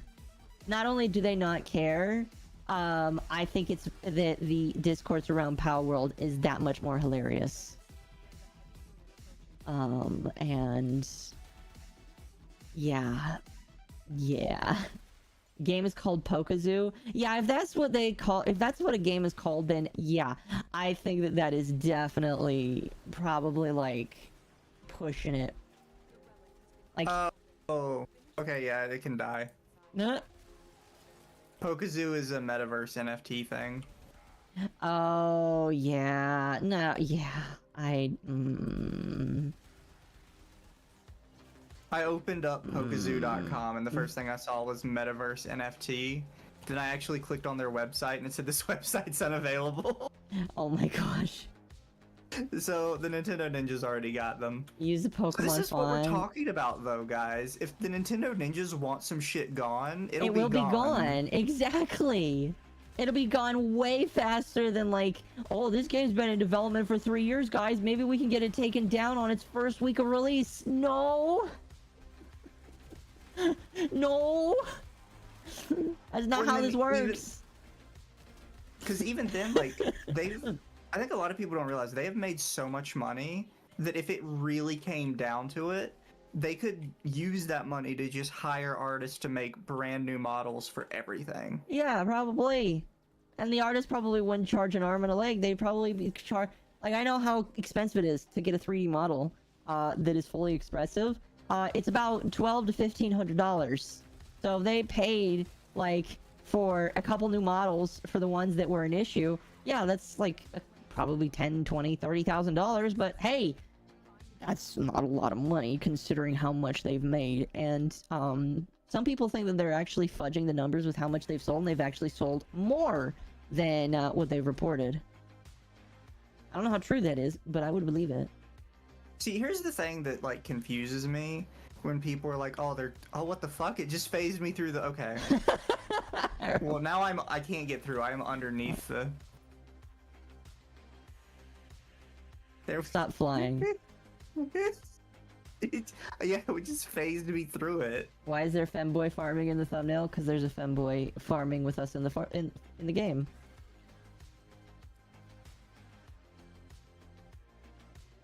I don't need a Tigris Prime, so I'll give you my traces. I don't need any of them. Well, then I'll keep my Tigris Prime then. Screw you. I'm choosing Tigris because it's ducats. Little blue hair gremlin? Yes. They're both ducats, though. Yes, but one is 25, one is 45. Is it? Yep. They're both silver. Yep. Yep. The other one was only worth 25. No, fair enough. No, yeah. All of those whiny Pokemon fans that hate on Palworld can eat shit now. Because, it ain't going nowhere. Oh, did you see the little Rushia I got? I did. I think I even liked your tweet. You did that because you wanted to. So I was in a Discord chat with my friends last night, and they know I do like the VTuber drama thing. So they said, but they like Rushia. So they said, did you see the stuff with Rushia? And I was like, yeah, I did. And they're like, did you see the Rushia Nindos tanked in price? And I Did was they like, no, really? didn't. So I go on to, they said it was on eBay. So if you go on eBay and you buy them secondhand, you can pick up a Rushia Nindo for like $10 plus shipping. Really? So I go onto Amazon, and even on Amazon, this Rushia Nindo cost me $30. I'm gonna look at the this. price of the Rushia Nindo just tanked. Holy and, like, crap! It's a saved. It's $37. I wonder what the most recent reviews are. You can look at like compare, because normally it'll show like frequently bought with, and it will show the other girls from her generation. Yeah. And they're like $70 and $80 still. That's funny. So the Rushia Nindo is like half price because of this. See more reviews. Top and look, reviews. I don't. Most I recent. know somebody's gonna be like, "Oh, what, you're supporting Rushia?" First off, it's Good Smile and Hollow Live. Good Smile only does limited runs. So these are pre-made and they're from secondhand sellers. Literally nobody but the secondhand seller is getting money from me buying this. Pretty much. Second off, if somebody was getting money other than the secondhand seller, it would be Hololive, which Rushia is no longer affiliated with. Yeah. Which is why they wouldn't sell the Nindo anymore, because she's not. They literally scrubbed everything of her from their website. They don't want to remember that she was there. So I know that when we do the podcast on Thursday, we're gonna give a little bit more of a complete backstory to her. But why was she let go from Hololive again? She was talking to what's basically referred to as the Japanese Keemstar. I don't speak Japanese, so I don't know shit about like his channel. Okay. But from what I understand, that's basically what he does. He just does Keemstar shit, but he's Japanese and he focuses on VTubers a lot more. I see. She leaked some shit to him. And him and his infinite wisdom and being unable to protect his sources, he got mad that people were saying he was probably lying about having that information. And eventually he just goes, "No, I'm not. I got it from Rushia. Here's our DMs." So she immediately got fired. Oh, I would have sued his ass if he did that. Wow. So, chat, this is why if we ever say something like, we would tell you who, but like we've been asked not to, that's why. Yeah, like, Look, I understand it might be a juicier story if we just start dropping people's names. Do you know how many people are going to send us information if we're known for like just constantly dropping their names anytime something happens? Yeah, that's never, ever. So it's like... You could choose to believe us or not. I'm not leaking the names. Yeah, it's... Yeah, for the most part, I don't think there's any circumstance where we would just drop somebody's name like that if they asked us not to. The only circumstance I can think of is if we did like a report on a story and the person who gave us the information publicly said we were lying, like to try and discredit us. Which, and I would be like, what are you talking about? You sent it to us. I mean that's kind of happened. Well, not really, but it's kind of one of those things where we've had to be more transparent. I feel like with Marina, at least. How so? I don't remember it with that. I don't know. I just feel like we had to like share receipts of things that we knew to kind of dispel what they had already said. Yeah, but we did have like permission to a degree. Not from her. Oh, well, she doesn't get permission. She's kind of. Because that's the thing. She never told us anything in confidence. No, this is true. Well, she told me. No. Well, well, quote unquote, told me. All she told me was, "Hey, don't talk about this." And then I was like, "Fuck that." You're See, involved. no, I've explained that to people before. You can't just tell me not to talk about something. No. That's why I had to like kind of call Lumi out that one time. I was like, "Look, we can't do like you get the friend discount of us not talking about you." No, yeah, I get that. That's just gonna lead to problems. Yeah, it's like one of those things where it's just like, I understand there's formalities. However, if you really don't want me to talk about something, be a little more selective with what you tell me or what you show in public. Because if what you show in public is a situation, it doesn't matter if you're the victim or not. If a lot of people need to know about something, at the very least, I'm going to say, yeah, this happened. I think it's bullshit. I don't think it's real. You know? Yeah. Well, like, that happened in public. I'm talking about it. Yeah, exactly. You don't get the, please don't talk about that. No. I didn't want that information. Like, if it is somebody leaking like nudes or doxes or something, that's different. I already wouldn't talk about that. That is way because different. the whole point is to like get somebody to spread that for you so you can get revenge on someone. Exactly. That's a different story. If you're just having like a hot goss with somebody in public, yeah, I'm talking about it. Fuck you. Yeah, no, I 100% agree. I exactly. Like, good example, when it comes to the Rushia stuff that we're gonna talk about, I see no reason not to talk about it and to make a spectacle of it, because, like, this is crazy. Did you see the post I made about the Mrs. Mummy the other day? I did not see her post, but I saw her post, and she is so delusional. Well, I replied to her, and I specifically quote retweeted to her, and she replied to me afterwards, which is gone now, because that was on the other Twitter. Of course. But did you at least screenshot it? Yeah, I did. Oh, good. I could still go back and screenshot it. I still have access to the Twitter. I'm not deleting it. Good. But I just said basically, like, you were delusional to think that actual gossip... Wow. That's nice. I'll choose what I already own. That, like, actual... Do I have? Those are all decent. Neuroptics. Actually, the neuroptics are worth more, and I can sell those. Do I have it linked here? I do. Still suspended. I'll have to put in another report soon.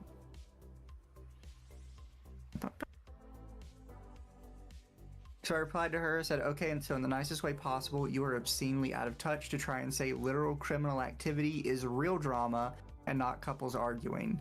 I can't remember the last time me and the family discussing drama brought up pedophiles instead of how Auntie called someone a bitch last week. Oh, is that... So she replied that to you?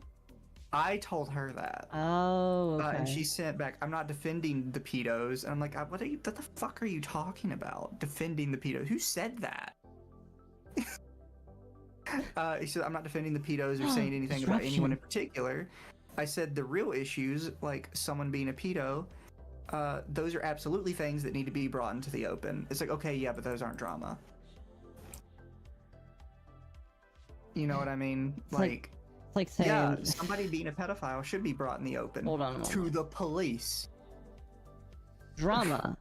An exciting, emotional, or unexpected series of events or set of circumstances. Yeah, that is drama. Killer Keemstar here talking about the Basherverse pedophile. Yeah, that's drama. Well, no, like it's drama, but that's not drama like people generally want to talk about. No. No. And her problem is she seems to think real drama is just talking about criminals and pedophiles. And it's like, no, that's kind of weird. Drama can literally be anything that is like that you can like get around a swamp, not a swamp cooler, but like a water cooler and talk about. I don't think many people will be talking about pedophiles around a water cooler, but I'm sure that maybe somebody is weird enough to do that. Yeah. I think that it's just delusion. Her and a couple other of the VTubers are just like so like, oh my gosh. I saw one post the other day that pissed me off. It's like, oh my gosh, why do we act like we're in high school? And it pisses me off when people say that because I don't think a lot of people realize high school is when your body starts to become an adult. And so I don't believe that like we are regressing into high school. I think high school is when we become adults, and adults sometimes act like idiots, especially in high school because they're learning how to be adults. Well, I mean, there's a song literally called High School Never Ends, which clarifies that yes, people basically act the same as adults. That's not weird. Adults are curious about drama too. Adults like to talk about the latest gossip. That's just what adults do. Well, like they were talking about like, oh, people talk behind our backs. People only in it for the business. Like, welcome to adulthood. Everybody is an asshole. Everybody's in it for the business. Everybody talks behind people's backs. That is how adulthood works.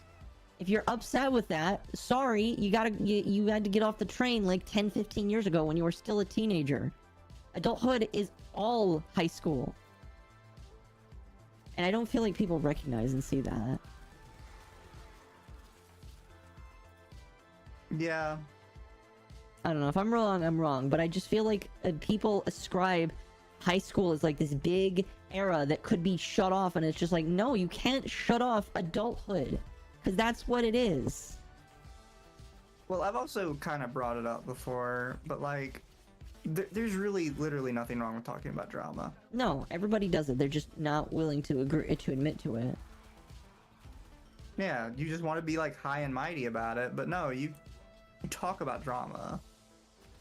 Maybe not in public. You're not gonna convince me that you and your friends don't like talk shit behind people's back. I know my boss likes to talk about everybody that we work with behind their back. And I don't think it's in a drama. I think he just likes to complain. We talk about tons of stuff that we don't end up bringing up on the podcast. Oh yeah. We don't want to like start shit. Oh yeah, exactly. It's called knowing your audience. My mother loves to tell me that all the time. She's like, you need to know your audience, child. She's like, I don't want to hear about the crazy stuff that you talk about. And I'm like, yeah, but that's what's interesting in my life. She's like, I don't care. Okay, so it's all about knowing your audience. Knowing what they'll be okay with listening to.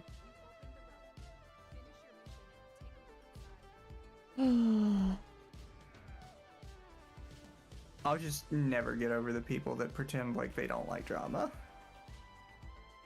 Yeah, because those people are typically the ones that are most embroiled in talking about it. Yeah. Those are the ones where when they get canceled, it's revealed that they're secretly a transphobe or secretly that they hate gay people for some reason. And it's just like, wow, I totally didn't expect that to happen. The people that hate drama have skeletons in the closet. Oh yeah.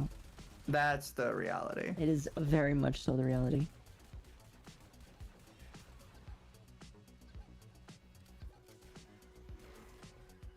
I have no problem admitting, too, that it is completely likely I'll end up in a drama thing one day. I think we all will, because we just, due to the fact that we all know each other in some way. Question is... I'll probably end up in drama for, like, a semi-legitimate reason, but it'll be something from, like, when I was younger, definitely. And I just won't care. You make it sound like, way worse than it actually is. That's probably like some shit with me being right wing or whatever. Who knows? Have I played Power World? Not sure if you've tried, but apparently you can Migrate fall damage if you do the same as in Warframe, sliding before touching the ground. That's funny. I have not played Warframe in the last couple days. Why am I having internet issues? You don't really have fall damage in Warframe though. You're just negating the heavy fall. No, there really isn't damage. It's just making sure that you don't have that like long jump animation. Yeah, it's called heavy fall. Yeah.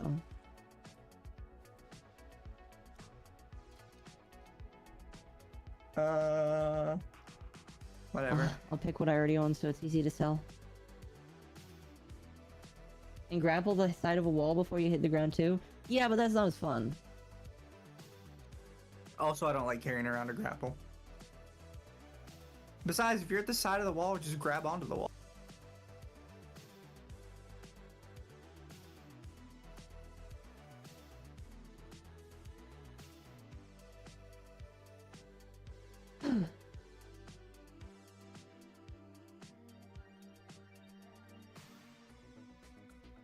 When do you think Lumi's remaking the server? I don't know. It's gonna be a little while before I get back on because like I had my heavy thing with playing it and now I'm just cooling off. I still really enjoy it. I definitely need to like not overdo it though.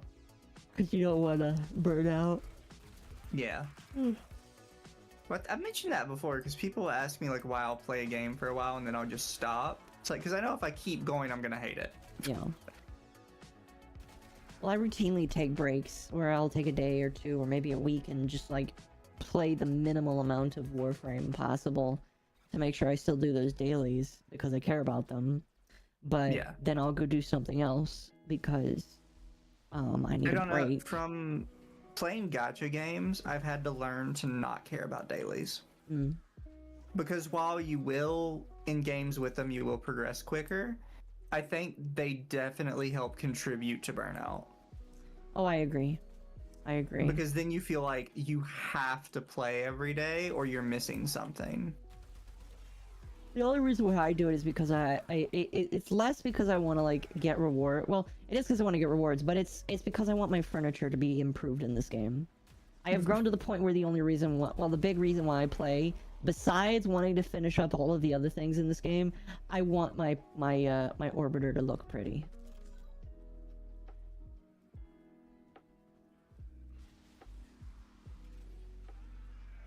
Oh, that is the wrong one. Have we not activated one yet? No, I'm about to. Oh, that's a fun one.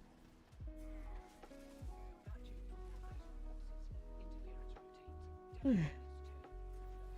they're gonna have a big RPG burnout this year. 4 RPGs I want to play on top of the 2 I already have. Yeah, you got a lot. Baban, go gadget balls. Accurate. Did you know that Gauss, when he has Redline active, has no knockback? I did not. Yeah, his knockback is basically reduced to 0. It's better than the primed knockback mod. I like when she says hear that beep and it's like, no, I literally don't.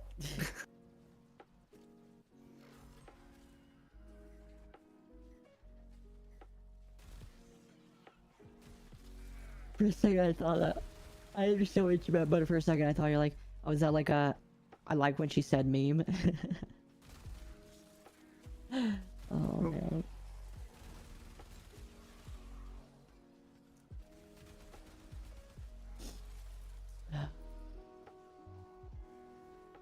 I don't hear beeping anywhere.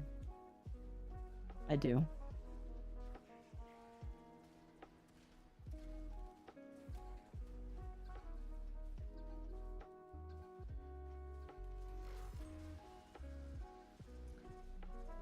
Oh man.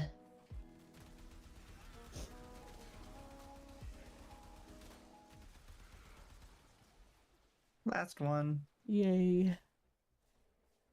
Oh, there it is. Oh man.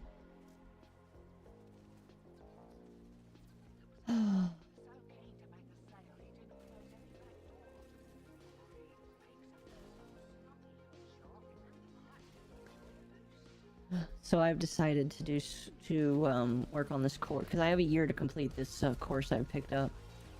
I'm gonna be doing it. I'm gonna start off for 3 days a week and work a couple hours every day. We'll see how well that does, and if I need to up it, I will. But I imagine 2 to 4 hours a day, 3 days out of the week, probably good enough to get me through the course. Well, I'm proud of you for improving yourself. Thanks. I just like I believe that like streaming will grow because it already has way, and this most recent video is proof enough that like if I just keep going, I will make good content. Here, I'm gonna back out from this. We'll do a different one. But like $19 an hour, while it is decent and a lot of people can work off of that, I have fucked myself with my small poor choices and minor investments, and you know, I need to like make more. Plus just like doing what I do is like kind of not grading, and I still enjoy what I do, but I want to do more, you know? Yeah, no, I get that. So and I am semi-happy with my lot in life. yeah, and like if I didn't have to pay down a car and I didn't have to worry about these debts that again were all inflicted by myself, and majority of them are investment related to streaming. If I didn't inflict them on myself, I would probably be content doing what I'm doing forever. But I also know that that just doesn't work for me, because whenever I get too comfortable doing the bare minimum, I end up not being happy. And it's kind of a thing that sucks, because that means that I'm just like, I don't know if that's like well, it's definitely an autism thing, but like, it just kind of sucks that I can't ever really just be happy, just being in one place. I always have to be moving. Yeah. So. I have 2 Gauss Prime pieces. Oh, hell yeah. What do you have? The chassis and neuroptics. Okay. Still need 1 more silver and 1 gold part. RG's the best thing on Warframe? I agree. Keeps it interesting. But yeah. See, I am perfectly aware that to a degree, like I know I'm kind of lazy, but I also feel like I'm just doing too much work. Which is why I don't really do anything else.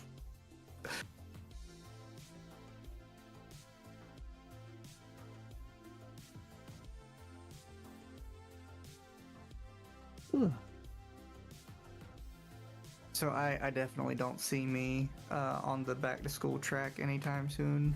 I mean, that's fine. Like, if you're content where you are and stuff, like, that's totally fine. And I'm not going to encourage people to past what I feel like, you know, just be like, hey, maybe you'll like this, and people say no, okay, that's fine, you know.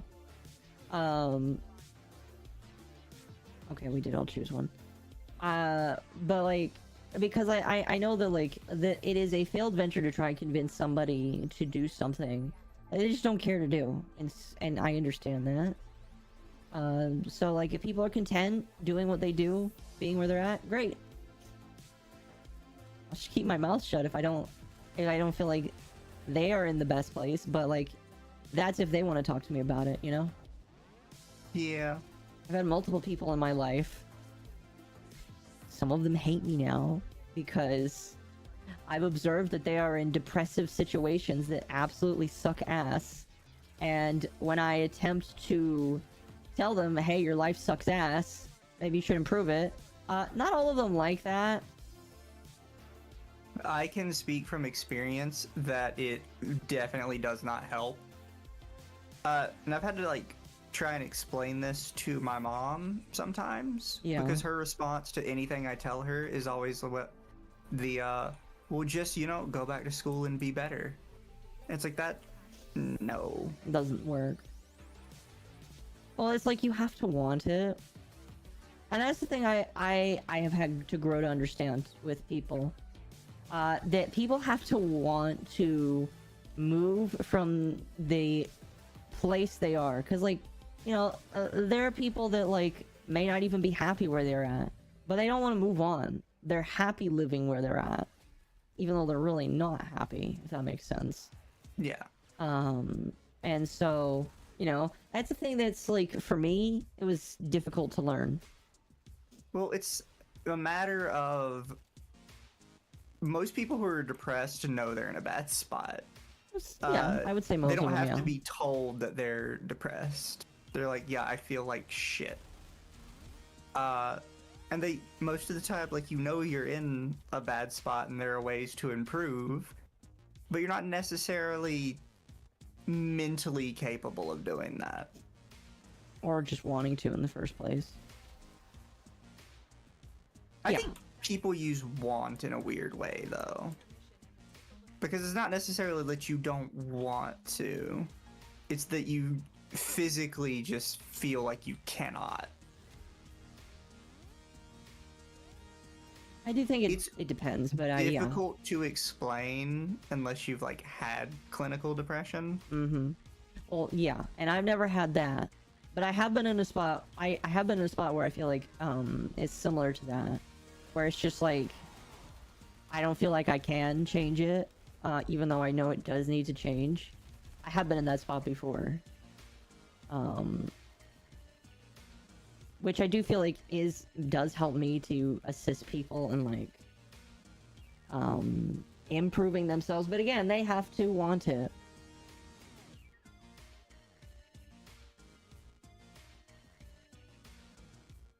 You have to be all of them over there.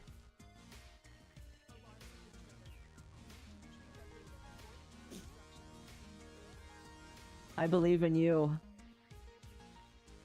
It's not me. They beat me to it. Because I guess they didn't like me flying, so they just charged through it. Nice. Returner may or may not have bought the lunar skin for Sentinels. That's okay, I did too, because I think it looks neat. Like, everybody likes that lunar skin. It's not often we get, like, a good-looking Sentinel skin. Yeah. Believe in the Kamina that believes in you. Yeah. I just wanted to do it. It's fine. I have this issue with my mother a ton, where she just seems to feel like you just be better. I'm pretty sure anybody who's had, like, any kind of depression has had somebody in their life tell them that before. Yes. Just like, stop being sad, bro. It's like, yeah, great. I wish it worked that way. Yeah. It's also why I don't talk to my mom much, because anytime I go over to, like, her house to hang out, it's always like, so when you going back to school, when you looking for better work opportunities, when you doing this, when you doing that, it's like, I don't want to, like, talk about this. Right. Well, I think that, like, I don't think that's necessary, because I don't think that's her trying to be mean. I think I never said she was being mean. Right. But it's one of those things where after a while, it's like, I've told you, don't want to talk about this. Find a girl to put her boobs in your face. I think that's one thing that Mizu is trying to do. Oh, 100%. I'll take a guy at this point. I don't care.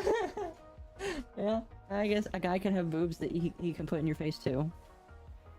It's not big. I have, over the last few years, gotten more bisexual. So as long as they're a cute twink, I'll take it. Wouldn't that be bi-curious then? Because technically you're still kind of, like, interested in the female form, but you're taking it from a man. I think bi-curious is more like you're not sure if you like it or not. Fair enough. I feel like I'm pretty well established of where I fall on the... Whenever I think of those two words, all I can think of is Ralph saying, "You're bi-curious like flamenco."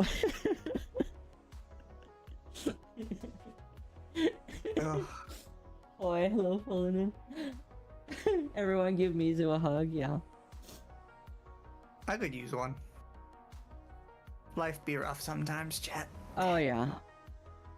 Oh yeah. Like I said, I don't think I've ever been clinically depressed, but I do think I have hit points where it's just like, I wouldn't call it a loneliness, but it's like an emptiness that it comes from not in knowing what to do. And that typically leaves me sad. And then when I get clarity, it's like everything is pulled back together. If that makes sense. Yeah. Oh no, my Wumpus needs to be adjusted. He's about to fall over.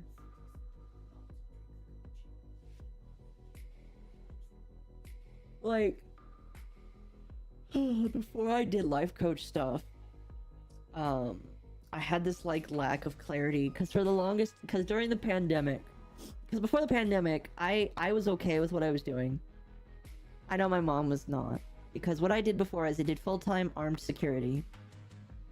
4 days a week, 10 hours a day, sometimes 12. And my mom hated. Well, I don't think she hated. But she just felt like I could go in different places. And in my head, I was like, hey, listen, I'm making like nearly $20 a week. I have no debt. I have $5,000 in savings. It's going to be $10,000. I wish it was 10,000 now. And, you know, things are going great. And then the pandemic happened, and then my life turned upside down, and then I lost clarity on what I wanted to do. And so there was just a time where I sat depressed, just doing my job, because I didn't feel like I enjoyed it anymore. And I do feel like during that point I was not clinically depressed, but upset and really down. And it does take... Again, I do agree that, like, it takes you actively wanting to change something before something actually happens.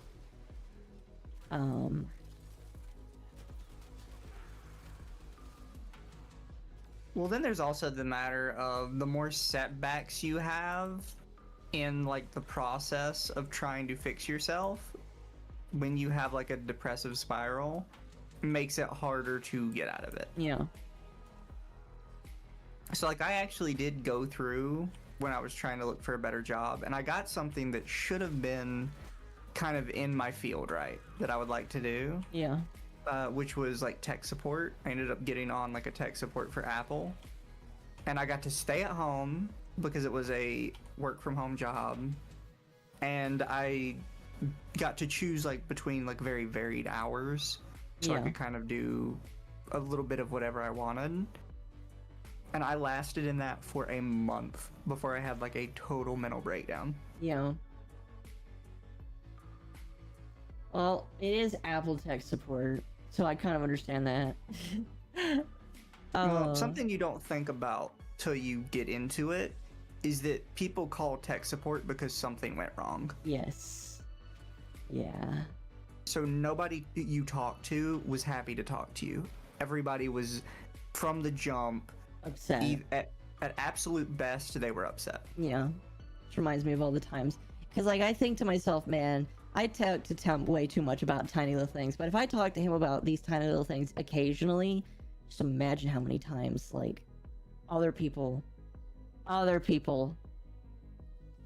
Genuinely curious what your life would be like if you hadn't met me, because I feel like I've influenced. You have, Temp, yes. I definitely wouldn't be where. See, here's the crazy thing. First off, Meowscarda 031, thank you for the follow. Before I even met a lot of my current friends, I knew I wanted to be a VTuber because of Kizuna AI. But I don't know if I would really, like, be doing it if I wasn't where I am right now. I don't know. Anyway, going back to what you were saying when talking about barriers.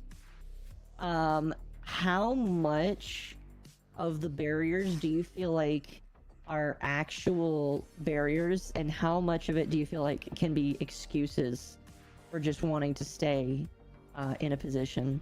Because I feel like sometimes people can use barriers as an excuse for why they can't get out of a situation that makes them depressed. It depends on the specific one. This is very, because I do agree. I am in I think I'm in an oddly unique position where I have a pretty good grasp on what my excuses are and what my legitimate issues are. That's good. You know, which I think is abnormal from what I've looked into for the most part. Yes, it is, because most people just call everything an excuse. Yeah. Or they'll either label everything as an excuse, even though there are legitimate barriers, or they'll label everything a barrier, even though they know for a fact some of it's probably an excuse. Yes. So like I can do like an example of both. One excuse I use for not finding probably better work is just because every time I've went looking for better work, it's not been particularly like successful. And then I'll also use like, well, I kind of like the people I work with now, which I'll find other people to work with, you know, so that shouldn't be an issue. Right. And then one thing I would say is like an actual barrier is I was learning to do photography, right? And I was gonna do photography as not like a artsy-fartsy photographer, but just like a, hey, we're, you know, taking pictures of somebody's family for or like a wedding or whatever, you know, boring stuff. Yeah. And I actually messaged basically every independent photographer in my city. I had 3 of them message me back. One of them basically said fuck you. Really? Yeah, they didn't say that directly, but they basically said fuck you, they don't care. And for me not to bother them with like useless stuff. One of them agreed to have me like be an intern for them and then promptly ghosted me. Never messaged back. And then I finally got somebody that would let me like show up to their studio and we could talk about it. And I go to their studio and he basically says, look, I brought you in because based on your message, I assume you haven't been exposed to this yet. But basically, nobody is going to take you up on that. Because everybody is going to see you as potential new competition. Yeah, that's what I was thinking. So nobody wants to teach you anything. And he's like, I basically brought you here to tell you exactly that. The chances of anyone taking you up on that is basically 0. Yeah. I would put that is probably an actual barrier.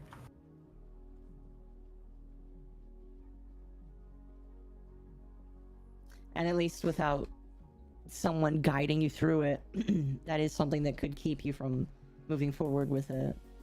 If you didn't know how to move past it, at least.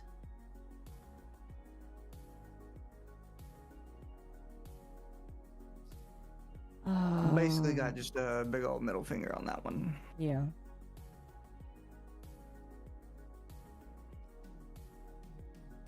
You know, this one's fast and easy. Let's keep doing this one.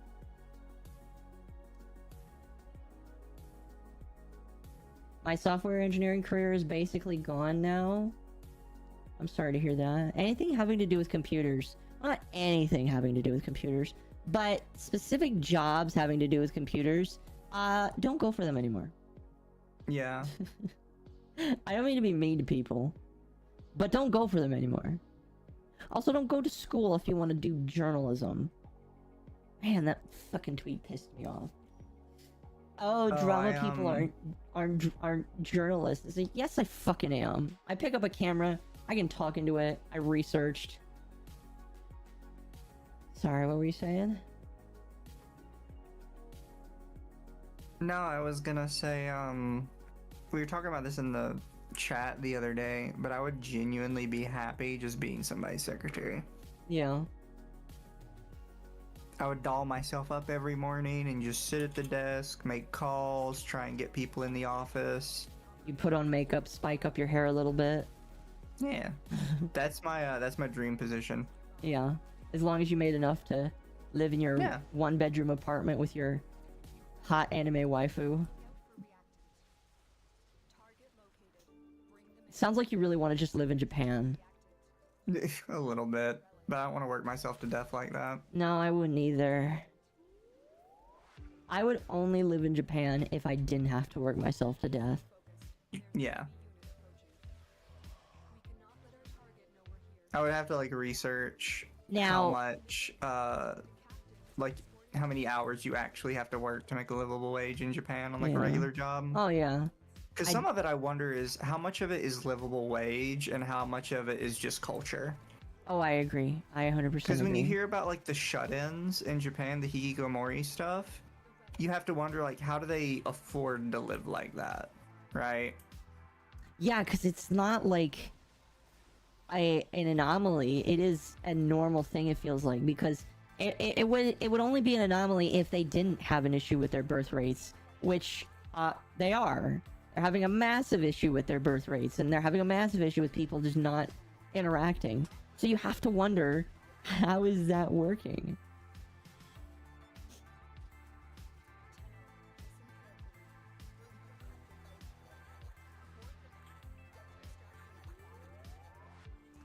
I don't know. I want to kill them.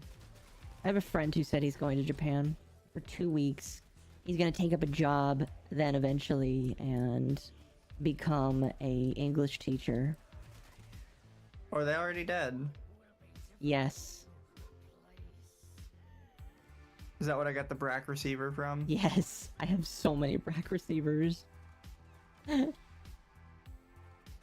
The only thing I've heard that's like a super huge problem with living in Japan necessarily is they say that they're not particularly friendly towards foreigners. No, they're all incredibly racist towards non-Japanese people. And that's understandable considering how non-Japanese people act when they go over there.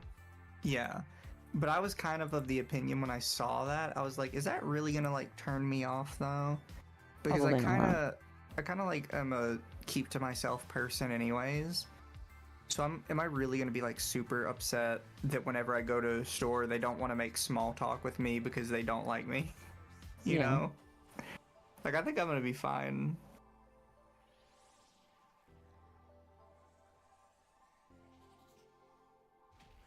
I pick me up an apartment like somewhere near like Akihabara and just enjoy like all the newest anime and shit. Go to a gachapon store and waste all of your money on little plastic items. Yes. I would totally do that. I will do that when I do visit Japan one day.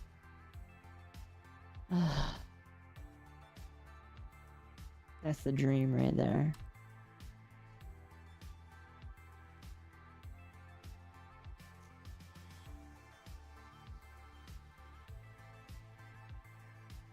Oh my goodness. I have more Grendel blueprints. Let's use them. Japan also has a movement trying to kill their nationalism right now. Yeah.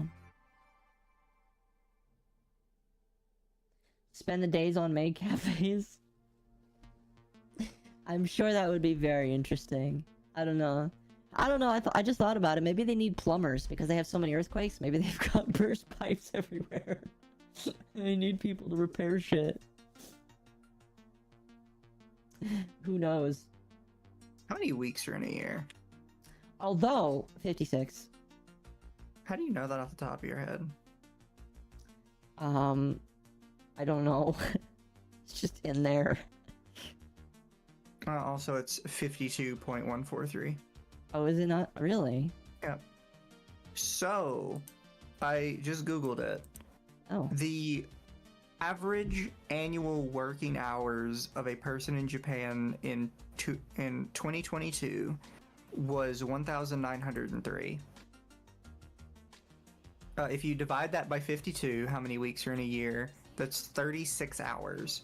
So the average person in Japan is only working 36 hours Really? a week. See, here's the... This is apparently because of new labor laws, which basically prohibit companies from forcing you to work more than 40 hours a week. That's interesting. Which is very similar to America, although I think depending on like your contract, they can force you to work more than 40 here? There is mandatory overtime in places, but that is based on contracts that you agree and sign. Yeah, that's what I mean. Like, I think it can be based on contract. From what I'm seeing, it looks like in Japan it might just be like straight up you cannot force somebody to work over 40. Maybe. That would also have to require like more information. This law applies to everyone except for animators. Yeah, nobody cares about animators. We want our anime. That is a joke. As a joke, by the way. Yeah, comparatively to the United States, the average annual work hours in the United States are 1,892. So their work culture is almost identical to ours right now. I don't know if you've seen this, but on YouTube there is this Swedish model who, so apparently like in Japan, there are these things, they have a lot of abandoned houses where they are abandoned because they just don't feel like renovating them and making them livable again. And so they typically become abandoned with full furniture in some of them. You can buy them for like $10,000, and it is your job to basically own it and renovate it.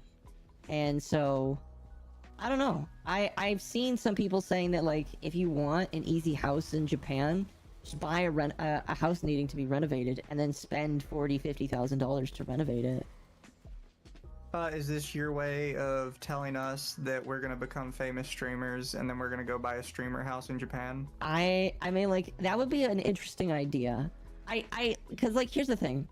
I am not of the mind yet that I want to give up my Second Amendment rights, because I feel like next to my freedom of speech rights, which I feel like, for the most part, Japan respects to a degree, I think it respects in a different way. Yes. I think Japan is just, like, got a general rule of, like, hey, don't be a dickhead to each other.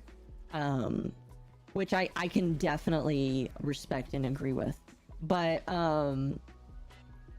giving up my Second Amendment rights is something I kind of don't want to do, but it's getting to the point where I'm almost like I would consider it for Japan, because Japan is not like a place of crime. It is a place where people for the most part just leave each other alone. So here's the thing, Rain, that number only counts working people. So unemployment has no effect on that. Also, in the same way, I would tell you that, unfortunately, America has a massive unemployment problem right now. Yes. And they hide it by trying to say... So, in the current unemployment calculator in America, they count number of jobs that have somebody working to them instead of number of people working. So if somebody has 2 jobs, they immediately make up for one person who doesn't have a job. Do they really do that? Is 2 job slots filled. They really do that? Yes. Oh my gosh. So if you're not working, but somebody else is working 2 jobs, you are not really considered in unemployment. Yeah, like, I don't like that. Look at the unemployment statistics in the US, keep what I just told you in mind, and then realize how horrifying that is, because the number is already pretty bad. And then you have to think that number is hugely inflated by people working multiple jobs. See, like, Rain brings up a good point. If I was president, you know what I would do? If you want unemployment money, you have to submit every couple of weeks proof that you're working on getting a job. And if you don't, guess what? You sit and spin. Yeah. Or here's a better one. If you are to get unemployment, you are required to do some form of community service every single week that you don't have a job, to make up for the fact that you don't have a job. So technically you still have a job, but you're working for the government. I think those are perfectly acceptable. I would genuinely never understand why that's not already a thing. I don't know either. It boggles my mind. There's plenty of jobs that are not filled that are like government work, right? Yeah. Like picking up trash or cleaning up certain areas. Like, it can't be that hard to teach people how to like pull weeds of something on the side of the road. You want your SNAP, or not SNAP benefits I think are a little different. You want your unemployment benefits, you're gonna come and you're gonna make the White House look pretty again. People don't think about community service. Well, they should. Well, the weird part that me and Oka are trying to get at is it's not just people aren't thinking about it, the government isn't thinking about it either. That's the thing that bothers me is, and I don't know if this has always been the case with the U.S. government, but it at least is for the last like 20 to 30 years. They don't really solve problems. They just throw money at it. They're just like, you know what? We can solve this by throwing money at it. And guess what? It doesn't work. Yeah. Whenever they throw money at something, it typically makes it worse. All the time. I have never seen a time where they throw money at something and it does not get worse. So yeah. All of that. You could also maybe teach people new skills while you're at it, I guess. Exactly. Exactly. Like, put them, I don't know, put them like on a garbage truck or whatever. Uh-huh. And they can be like on the job learning CDL stuff. And then you can give them skills that they can use to reapproach the workplace. Yeah. It's just like, why don't they do that? Why don't you have programs for that? It's just like that. But the thing is that's the right answer. That is the easiest answer. They can't give you the easiest answer. They have to give you the most expensive answer.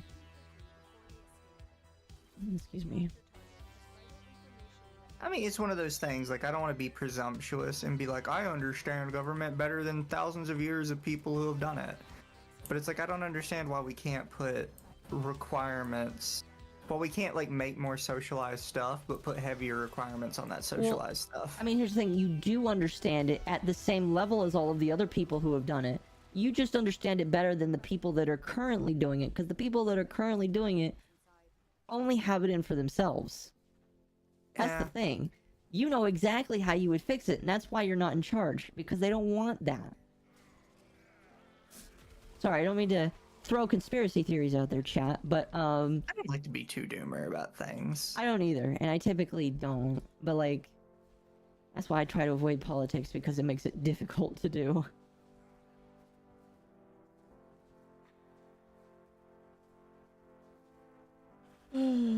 I don't know. I need to look at this skin and see if it came with a custom skin for the Pixias. It might have.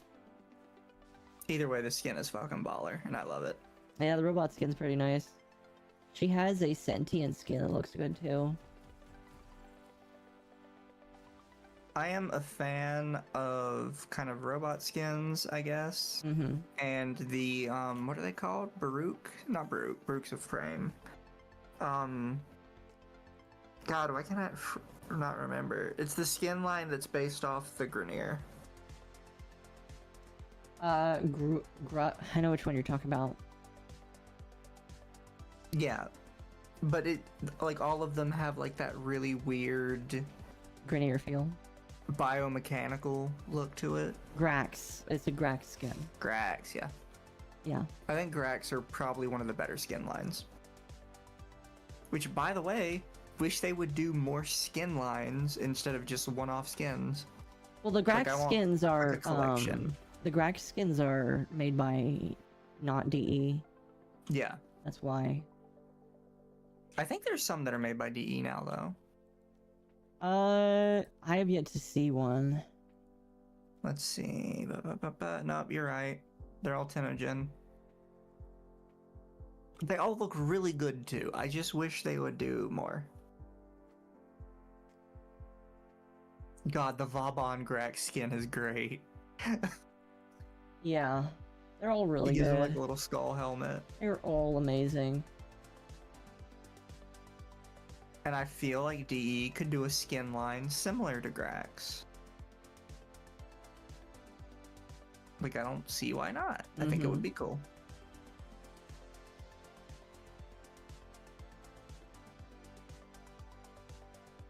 So, we'll talk about this. And I gotta get to bed eventually, but we'll talk about this. What have you heard of the new Suicide Squad game? I've heard that it's hot fucking garbage. I have heard that it is also hot fucking garbage. So current issues are, first off, they made Harley Quinn a lolicon, which is based. Wait, in they its own right. did? Wait, she's Yeah. like 4 feet tall? No, they made her a lolicon, not a lolly. Oh, so she's into small people. Yeah, she's into little Oh. girls. Wait, how? Oh, that's right, because the poison ivy girl. The lore-wise, in the last Arkham Knight game, because this is a series, it's called the Arkham series. Poison Ivy died.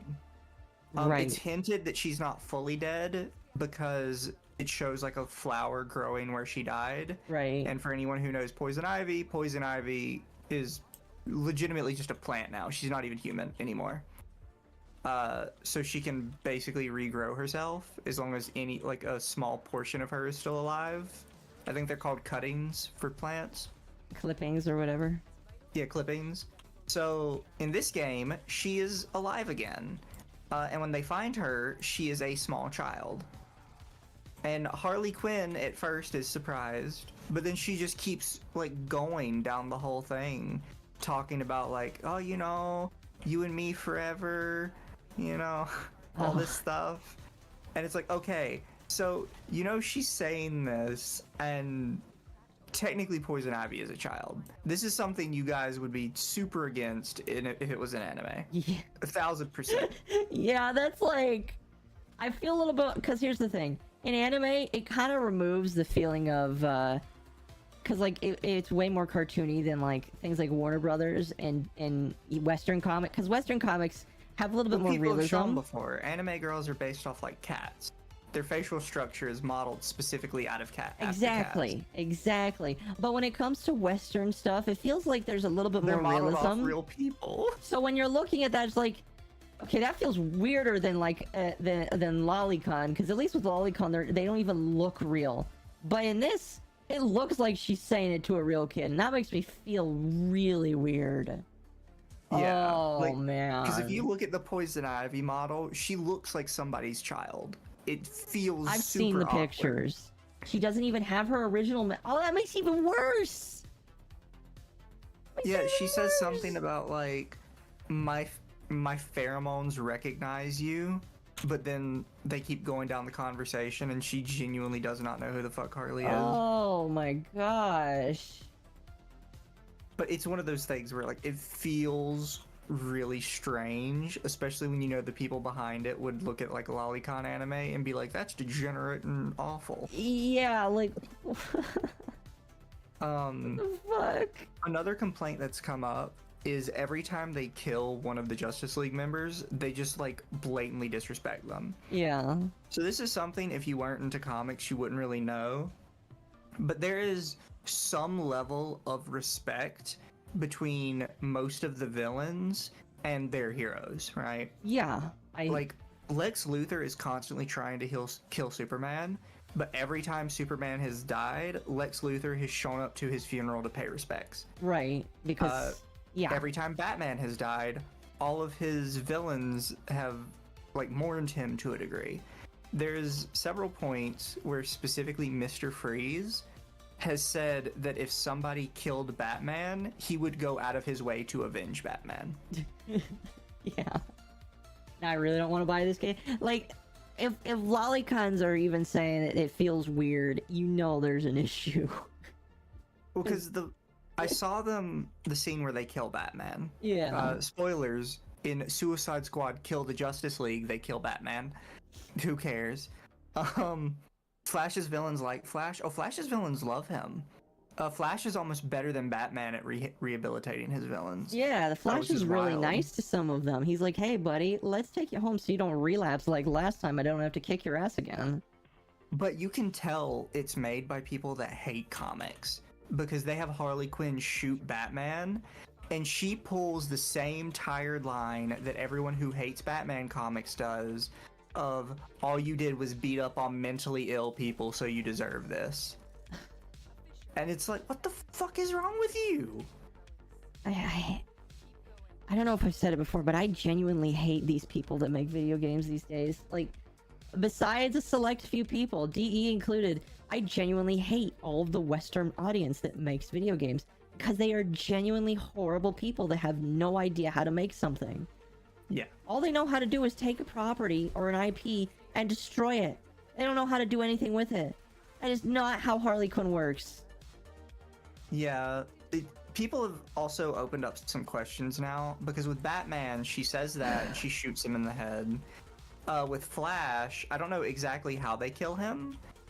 Which, by the way, if anybody's watched any comics, you are not killing the Flash. It's literally just not happening. But they do it. And after they kill him, Captain Boomerang just pisses on the corpse. Like, literally pisses on the corpse. You could not get more on the nose than that. And then when they kill Wonder Woman, they get like a solemn, like, this is so sad and depressing, and how has the strong female of power died? It's a sad day for everyone. So she's the only one that gets She's the only one that gets any sort of respectful send-off. Oh my gosh. It's like, what the fuck These is wrong with you people? people are disgusting. I hope that they all lose their jobs from this field because all they know how to do is create filth. Who knows? It's like, why would I want to play this? Nobody, you know, I heard that they did not send out. And it's a live service looter shooter. I saw that too. It's not even a single player game. That doesn't make any sense to me because like this doesn't even sound like it could be a live service game. It sounds like this is a single player experience that needs to stay that way. And yet they made it a live service game that you need an active internet connection to play. Not only that, because it's a looter shooter, King Shark uses a gun. The giant shark man who rips people apart and eats them, instead of having any sort of melee combo system, he just shoots a gun. Wait. You're telling me the people that hate guns and want to take away our guns gave the shark man that can tear people apart with his mouth a gun? Yes. Instead of doing shark man things, he just shoots people. Stay focused. There's a heavy unit. Like, Really? because it's a looter shooter, so they can't let him have like a normal weapon. They have to give him, they can't have like a thematic weapon to him. They have to give him a gun. I'm lost. I'm really lost now. Like, what the fuck? You gave a Captain shark. Boomerang, the guy that throws boomerangs, also just shoots a gun. And so does Harley Quinn, the girl known for her giant fucking hammer. Literally, the only one in the entire thing who would reasonably use a gun is Deadshot. And even then, like, he wouldn't use regular basic bitch guns. He's like a high-tech bounty hunter. He has his own shit. Like, you think he would just use some, like, regular fucking Glock he picked up at the store? No.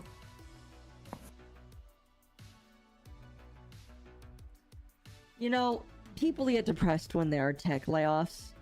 I will not be depressed when Warner Brothers gets rid of its gaming section because they deserve it. Yeah. I'm sorry. I don't care who hears that. I don't care who wants to get upset. These people deserve every bit of retribution that comes to them for what they have done. They have destroyed, not my, because all of the stuff that I see destroyed wasn't my generations.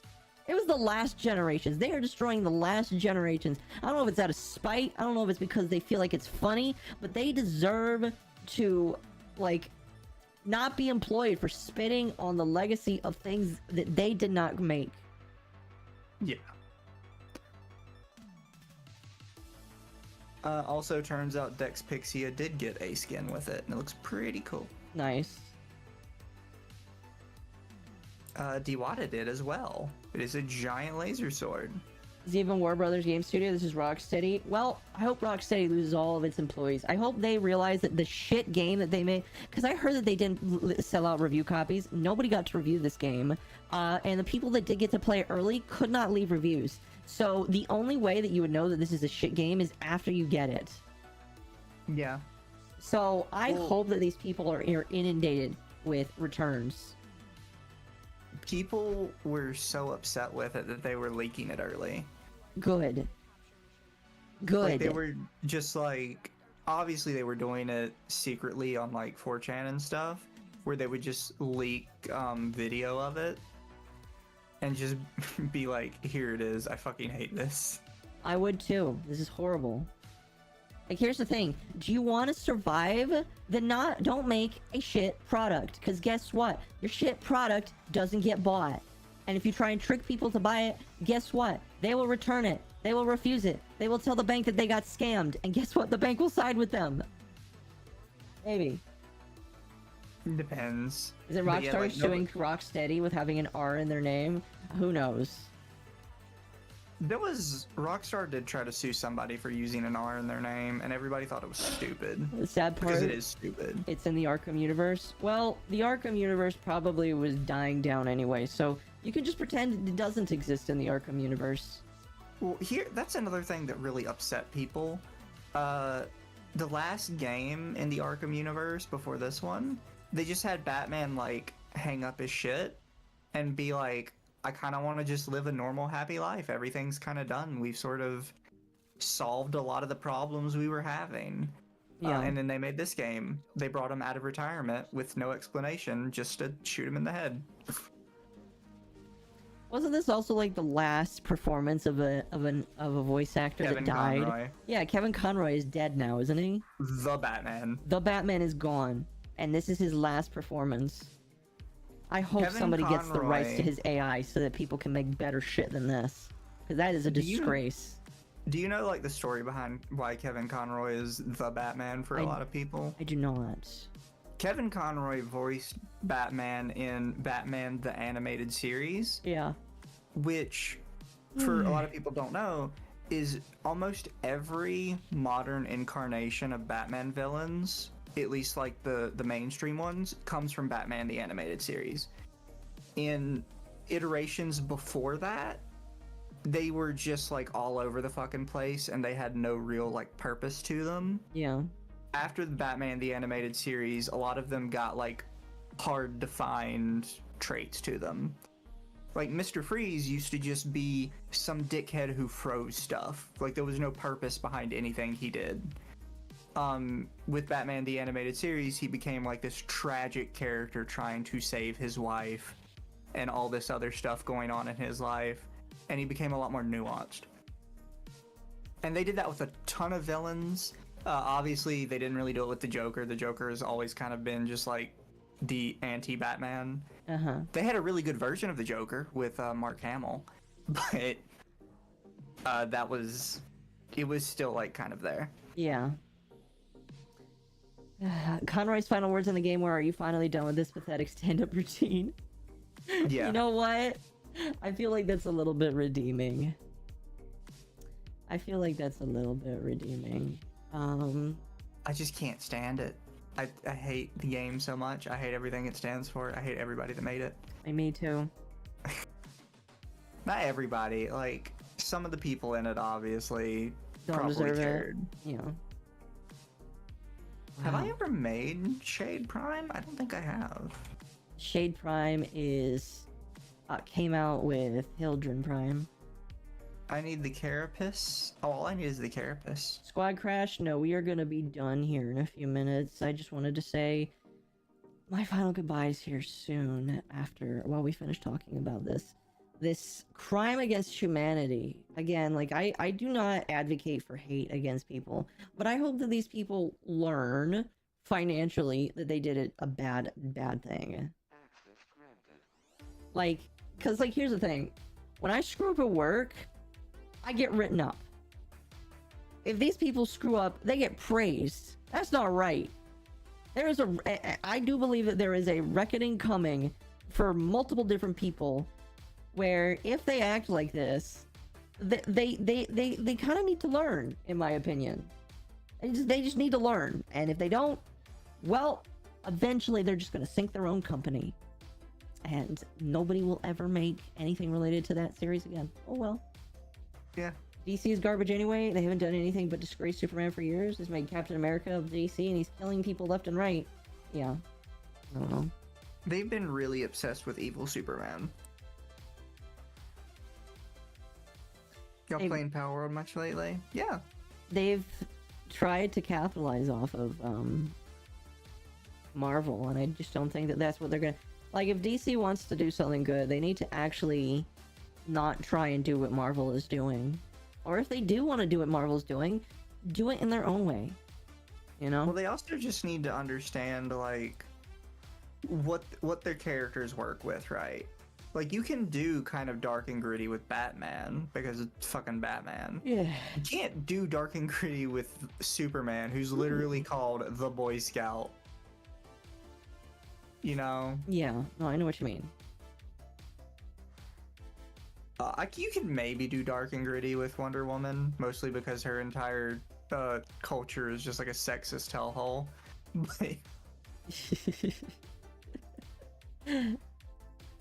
You know, they kind of skim over that a lot of the time, but Wonder Woman is like a legitimate misandrist. Yes, she is. It's really funny.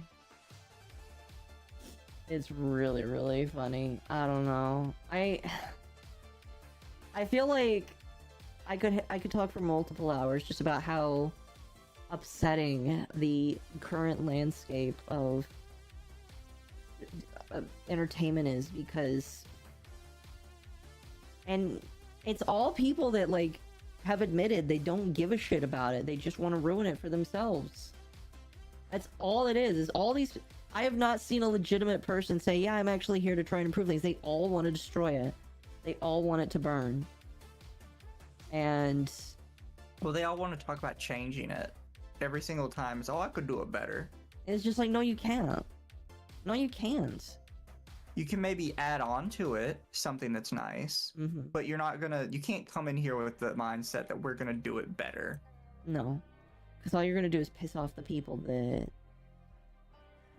are buying your product. And every single time, without fail, I have not seen a single time where it works, where they're like, we're gonna change this, and the majority of the people that they entertain actually like it. I never do. Ever. I don't think anybody can name an example. What'd you do? I'm in a Neo Fisher, and I accidentally like 3-tapped the synthesis target. Nice. What's Thursday? Thursday is the podcast. Here, I can bring up the schedule. We will be talking about lots of fun stuff.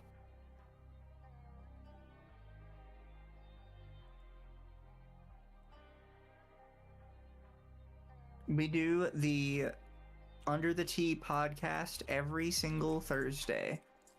Yes. You should join the Discord server if you haven't already, because when our podcast goes live, everybody gets notified of it. Doesn't matter who you follow, everybody gets to know when the podcast goes live.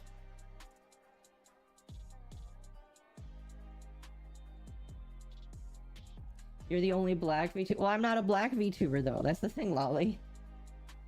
I told you, people are gonna like always think that. I guess, but I'll correct them every single time. I'm not black. I'm tan. I'm Gyaru. I'm Gyaru. What are we doing for Saturday? I don't know yet. We'll figure it out. Play by ear, as they say.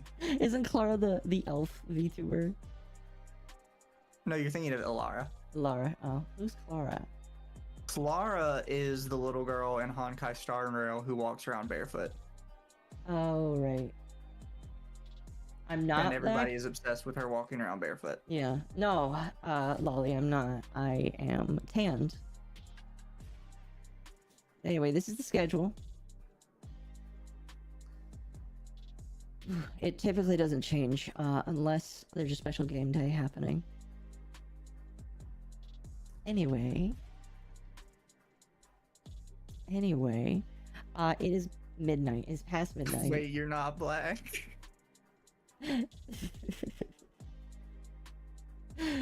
People are gonna get so...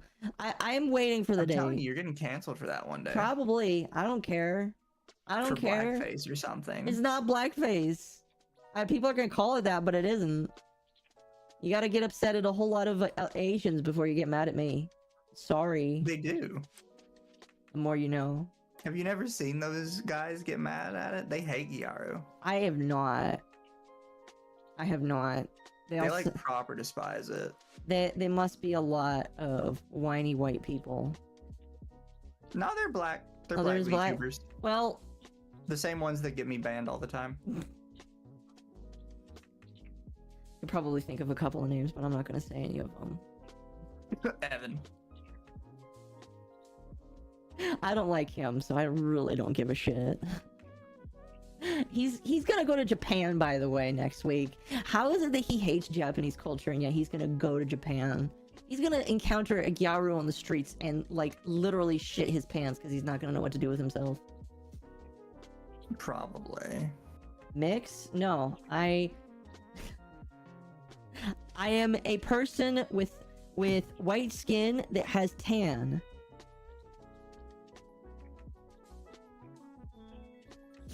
Again, a Gyaru. Here, I will look up an image for you guys.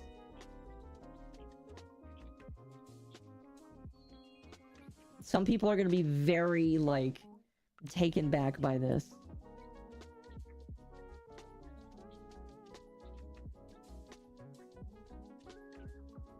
Some people are gonna be very, very surprised by this. Hold on. Let me make sure that safe search is on. Yes. Yeah, there's a lot of Gyaru porn. There is. It's all really hot too. Alright. I love black Asian women. This is a Gyaru. Alright, chat. Here, I'll just click on... This is actually this is a pretty tame image in my personal opinion. These are all Asian females. These are all Japanese women. Alright? They all... So... Literally, Gyaru stands for gal. Some of them do it... I don't know about this image. It's a little bit too much. Unless she is actually black. She might actually be black. Yeah, actually, I think that one is black. Yeah, that girl's actually black, so that's fine. But, these girls, what they do, they get hyper tans, basically, a lot of them, and then they doll themselves up. It's basically like a bimbo, basically, but there's a nicer way of saying it. So, that's what it is. And I don't care if people are upset with it. That's like Japanese culture. You're racist if you think that the Japanese culture is wrong. Alright? I think it's wrong, and it feels so good to be wrong. Anyway. I know a little lighter than you? Nah. I disagree. I have asked multiple people to help out. It's nice, I guess. I do think that some cultures are wrong. I mean, some are, yeah. I mean, if you want to compare it to your culture, maybe it is wrong, yeah. Here is how I've always seen it. If it's not illegal, and it's not overly offensive to the point where it ruins basic morals, maybe you should avoid it. But that's about it. Anyway. I love Japanese culture, even my brain doesn't understand it. There you go. They are more orangish. Oh my gosh, you're calling them all like Trump? How dare you? Build the wall. Do it now. Alright. I am gonna end off the stream. Let's find somebody to raid on Twitch. And then we'll go to YouTube afterwards. Who's on Twitch? Hexa's on Twitch. Bye, open chat. If you're on Twitch, you're going to embrace chaos. If you're on YouTube, hold out. I'll find you somebody to raid. So just give me one moment. Alright, bye Twitch chat. Bye chat. Alright, YouTube chat. Let me get you somebody as well. Glad that you can do this in... Let's see... Pippa is not streaming right now, so everybody gets the Lo-Fi Girl channel again. Mizu's definitely black. Oh yeah, I'm definitely black. Oh, see, I just hide it because I want to conceal my true power level. Alright, chat. Thanks for joining us tonight. Have a good one.